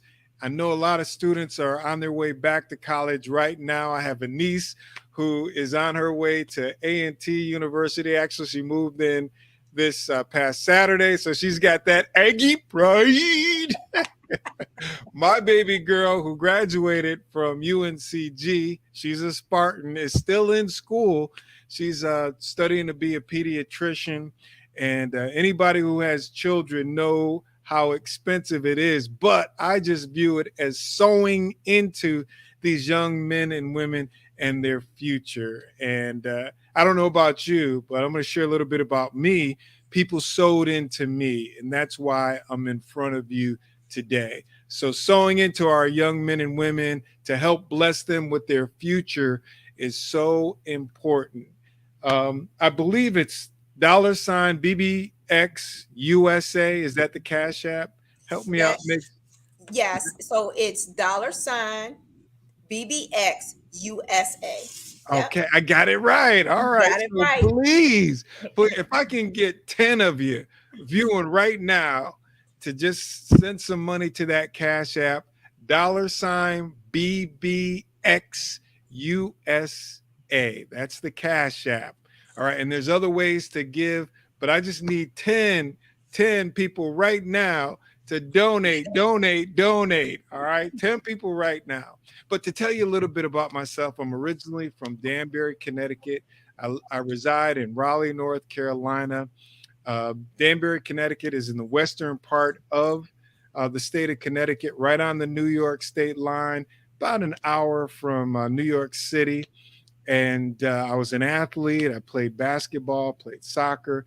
I was an amateur boxer. But the thing that I'd love to share about me and my humble beginnings coming, from the projects of High Ridge Gardens right on that state line was that when I was 12 years old, Dr. Wise, that's when God put radio in my heart.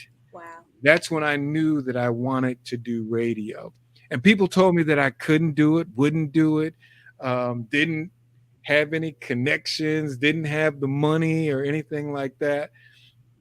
But guess what? You just mentioned it. I've been doing it professionally for 39 years. Wow.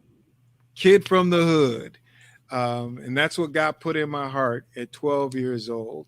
I've won numerous awards, and I give God the glory for all of those awards. I've been mentored and coached and taught by some great radio minds. When I just look back over my life, I just think about all these amazing people that sewed into me. I easily could have gone in the wrong direction where a lot of my family and friends did. And I truly believe that I'm a miracle to be in front of you today, a successful businessman and entrepreneur, because I easily could have been dead, in jail, or my life not turned out very well like some of my family and friends. So I'm just excited to be here.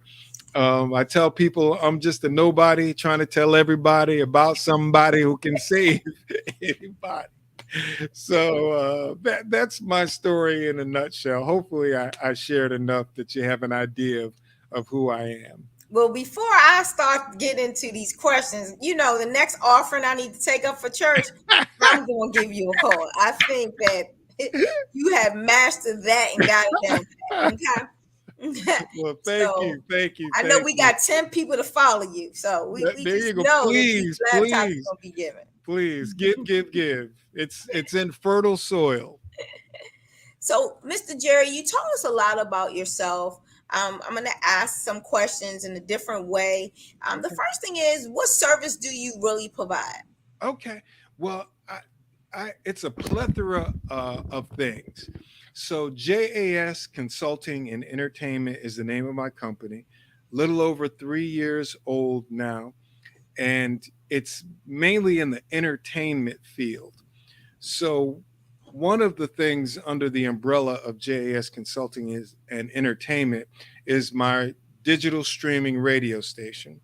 It's a gospel intensive radio station, 24/7 gospel hits. And that is to help small businesses to do some marketing and advertising. It's expensive to advertise on radio, terrestrial radio. That's where you can listen to the AM and FM in your car. But now a lot of cars are built with streaming apps. So you can listen to internet stations, you can listen to satellite stations. And so what my station, Favor 97.3, does is to help small business owners and entrepreneurs that want to get some marketing exposure for their business, just to get the word out at an affordable rate. I'm talking like tens of thousands of dollars really to advertise your radio station well on terrestrial.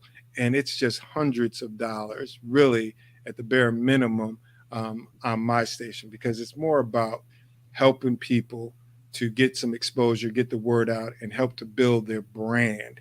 Another part of the company is something that I've been doing for like 30 plus years.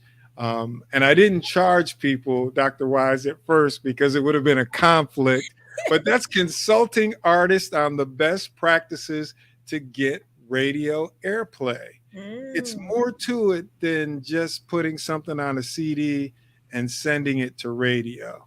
Right. Radio stations are very intentional on everything they play. We make it sound like it's flying by the seat of our pants, and this is the greatest thing since sliced bread, but they're listening for specific elements of your song. One, for the audience that they are catering to. Could be adult females, 25-54. It could be the younger audience, 18 to 34. It could be males, 18-34. So there's all these different age groups that radio intentionally targets. And if the music doesn't target, doesn't fit who they're targeting, they're not going to play it. And a lot of people don't realize that. So I coach people I consult people on best practices to get radio airplay. For example, the quality of the song. That's the first thing that anybody who evaluates music for airplay, a program director or a music director, listens to is the quality. A lot of times when people first start out, they're being budget conscious and they're doing it on the cheap. That's real. I got to keep it 100. Right. Keep it 100. Keep it 100. So they do it really cheap. Here's $250. Here's $500. Help me put a record together. And usually it sounds like a $250 production or a $500 production, where you've got other people who are investing thousands of dollars for the quality of their sound. And a program director or a music director has a trained ear for that stuff. And then the vocals, it just goes on. Background singers, the BGVs, the full gamut, the production quality, the length of the song, the vocals, the background vocals. People will be surprised when I share this, that the message in your music is probably one of the last things that they really listen for, because whether it's a secular song or a faith-based song, they know that the song is going to touch somebody, whether it's a love song or a feel-good dance song or an inspirational song. It's going to touch somebody. They're more concerned with the quality of the product that they're putting on the air, because radio is to keep people listening for long periods of time. That's how you have your success. That's what the advertisers want. They want a lot of people hearing their message about their products, goods, and services. So I consult artists on that. I also help artists to get national airplay. I serve as their record representative. I like to call it an agent, where I'm speaking to radio stations on their behalf to get airplay, get a slot on their playlist.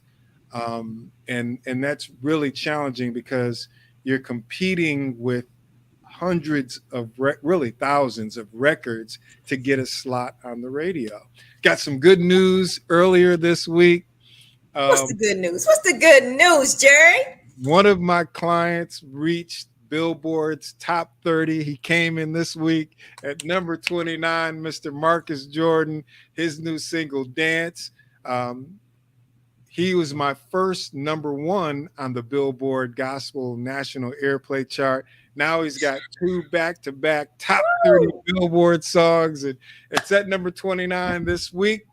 And we're praying that when it's all said and done and the dust settles, that it will be his second and my company's second number one song. Jerry, I needed that info in the intro. Like, I need you to redo the bio. Like, but that's the business strategist in me. Like that, we need to do a whole new intro. Now we were supposed to lead with that, Jerry. Now I want to pull and blow off the dust of my spoken word and want to send it over to you, Jerry. Please do. I'm gonna have to do that. You know, they told me it's not what you know, it's who you know, Jerry. And you know, now I'm your sister because you know Dr. Kelly. So we will talk about that. Yes. And Dr. Wise, that's absolutely right. It's relationships that has really blessed me, because I've only been doing that part of the business for 3 years, and I've already had 5 Billboard top 30 singles, number 1, number 8, number 15, number 22, and now number 29 and rising. And I got another single right outside of the top 30 at number 32. So when I say my God is good, I'm going to go ahead and just say, because my favorite number is 3 for the Trinity. We're going to go ahead. You didn't say 3, right? I started losing count of the numbers you was giving me. You were just ratting them off like that, Jerry. Yeah, listen, it's something you don't forget. You don't forget. And again, absolutely, God gets the glory. And then I put on special events like clean comedy shows, outdoor music festivals, music workshops, everything that I've done in my radio career, I do now for myself in my own business. Wow. We're so proud of you. Thank you so much for sharing that. So, Jerry, I know you said you started back at 12, 13, but what really got you into this field? Oh, God. Well, as I mentioned, at 12 years old, that's when I knew I wanted to do radio. That was 50 years ago. My barber and I had to, tighten up before I came on your show here. So he and I were talking about, 50 years of hip hop. And I remember in 79 when the Rapper's Delight came out. So we're like, I remember Curtis Blow. Me too. These Are the Breaks. And that was like in 70. Bump it up. Yeah, yeah. So I mean, I'm dating myself. I'm just a few years older than you, right? Not Okay.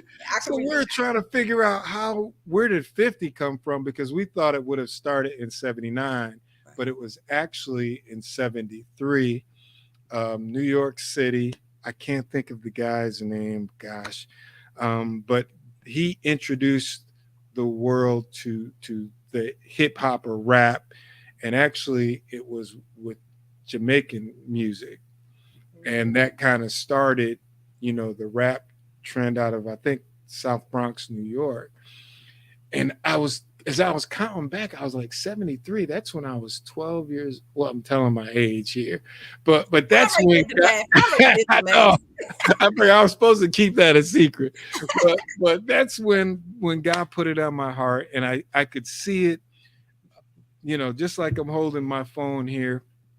I could see it, I could taste it, I could smell it. I knew I was going to do it, and people were telling me I wasn't going to do it and couldn't do it. And then 7 years later, at the age of 19, I was doing it in college on my college radio station. Now, I don't count that as my career, my 39 years. That was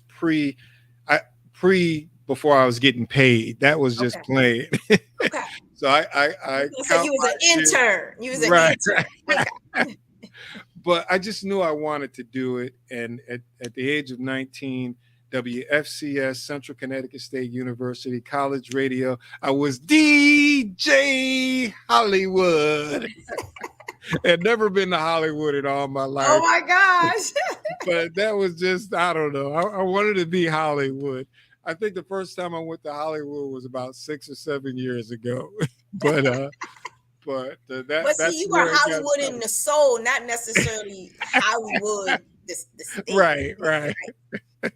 So, would you say that 19 is when you knew you wanted to be on radio? Because I mean, sometimes we're thrown into a position, but when did you really know? Like, okay, this is my thing. At 12, honestly, I knew at 12 years old that was what I wanted to do.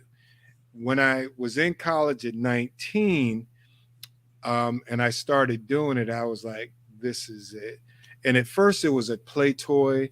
I was trying to, I knew the girls liked the DJs, and right. I was real shy, introvert. And I would go down and answer the phones, for one of the other DJs, and all the girls would call up. I want to speak to Daryl the Disco Tizer. That was his name.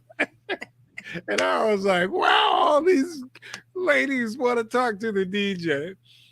But I started taking it serious, because at first it was like a play toy. I want to send a shout out to my boys in Vance Dorm. I want to send, and it was raggedy radio. You know what I mean? Yeah. So at that age, or at that time, I started listening to the professional DJs, and I started emulating them. And a lot of my classmates would say, man, you're sounding good on the radio. You're getting better every time we hear you. Keep up the good work. And I just knew that I was onto something. And then I got my professional start in 1984 on a radio station called WBZQ. My mother, my late mom, was a preacher. She had a little show, a preaching show for 30 minutes every Wednesday. She overheard the general manager say that he needed some part-time help. And at that time, I left college to move to North Carolina. My mom waited till I graduated high school and went on to college, and she moved my 3 brothers down. My father passed when I was young.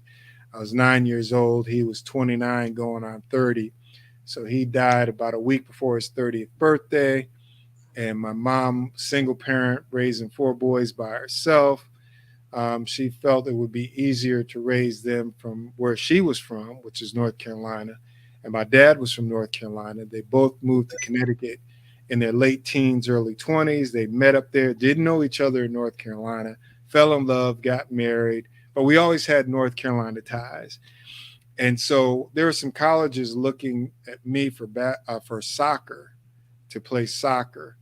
And so that's what got me into school. I knew my mom couldn't afford to pay for college for me. So as a young man, I tried to get a scholarship, whether it was basketball or soccer.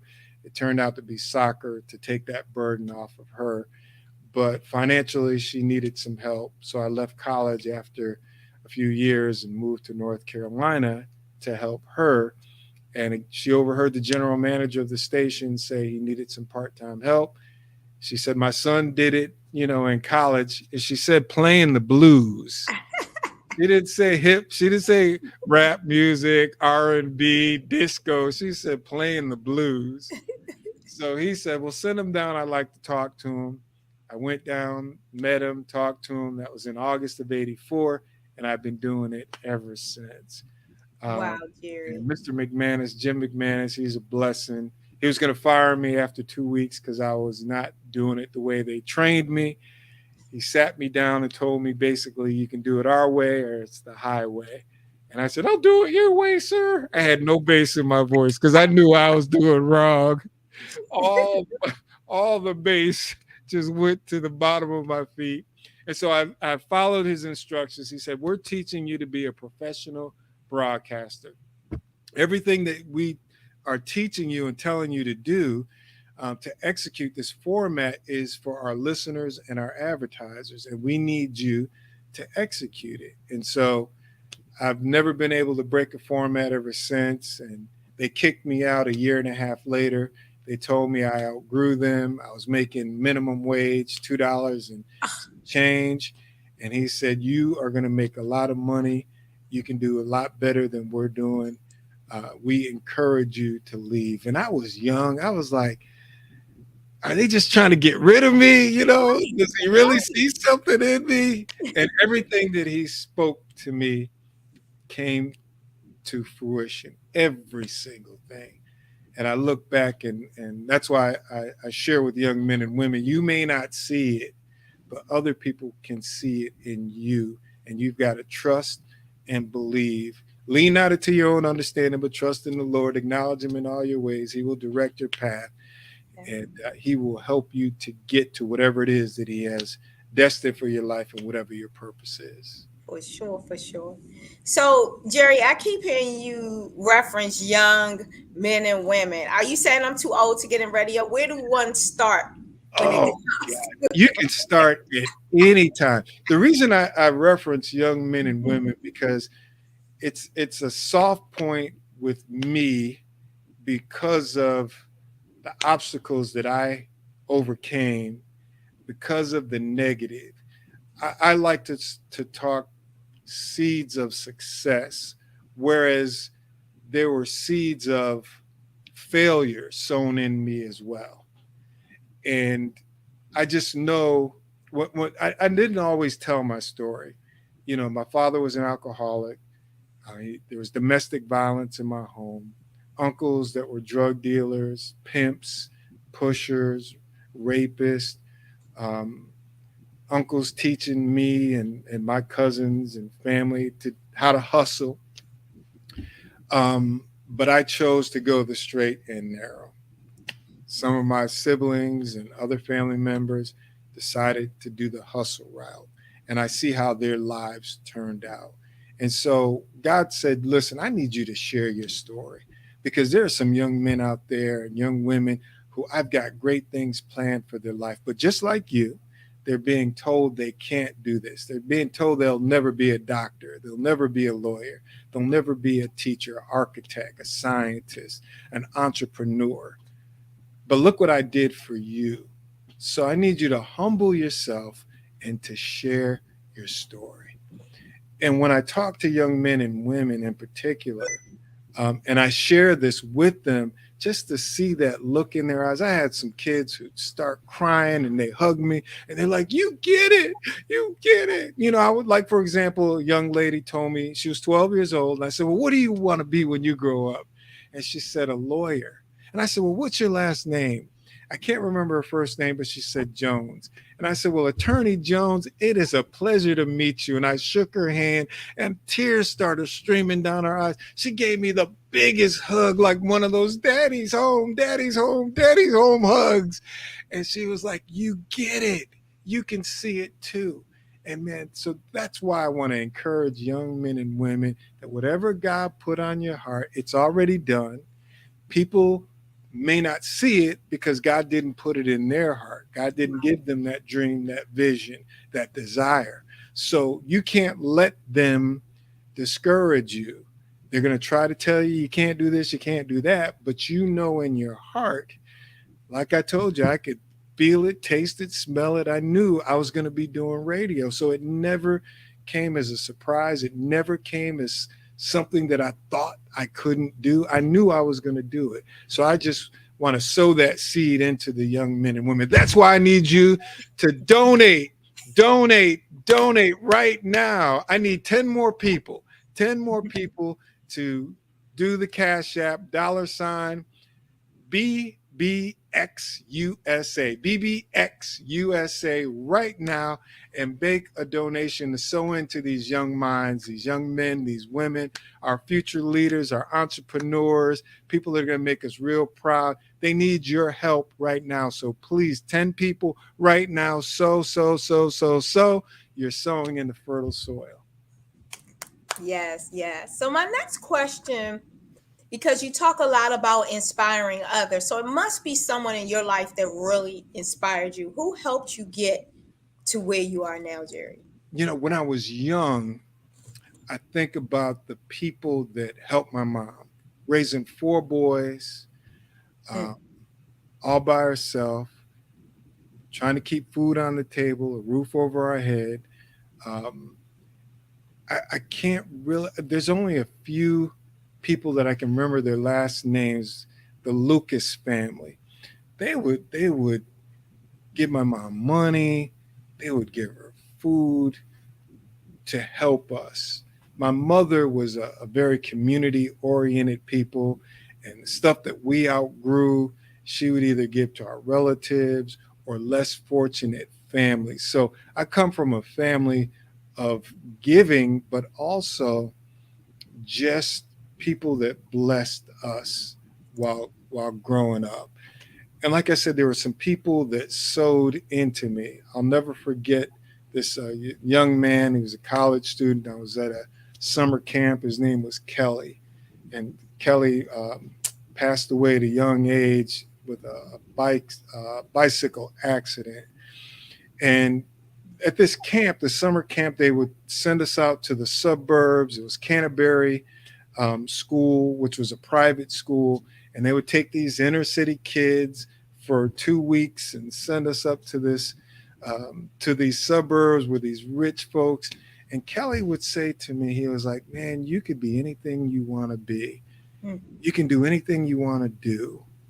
If you hang around bad people, bad things will happen. If you do bad things are going to happen. You're a smart guy and you can do anything that you want to do. So I think about those people that sowed those seeds of success. Bob Clark, Mr. Burke, just regular people, just common people. They were the inspiration. And then when I got into the field of broadcasting, there was the Jim McManus, there was Jeff Majors, Don Kelly, my superstar mentor, Alan Sneed. They all saw something special in me, and they all took me under their wing and encouraged me. Dick Shannon, he was the first program director that saw something special in me, and he sat me aside and he said, you're going to do well in this business.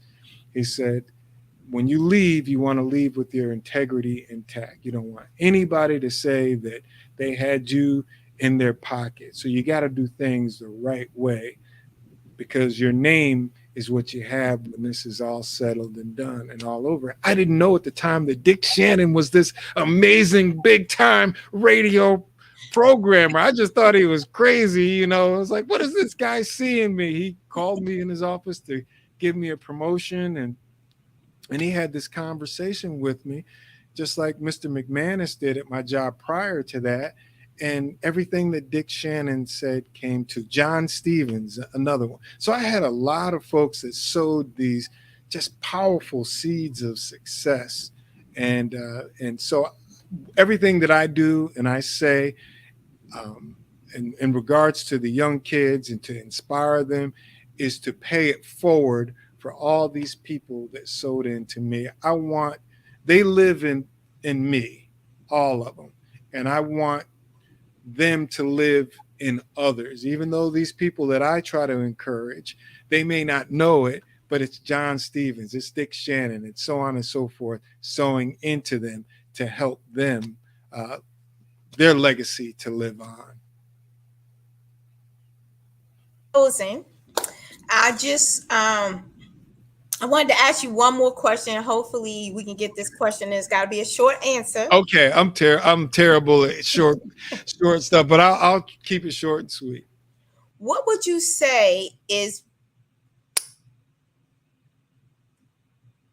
well, thank you so much for the Black. Okay. I'm sorry, but before I go, please look me up at jerrysmith03.com.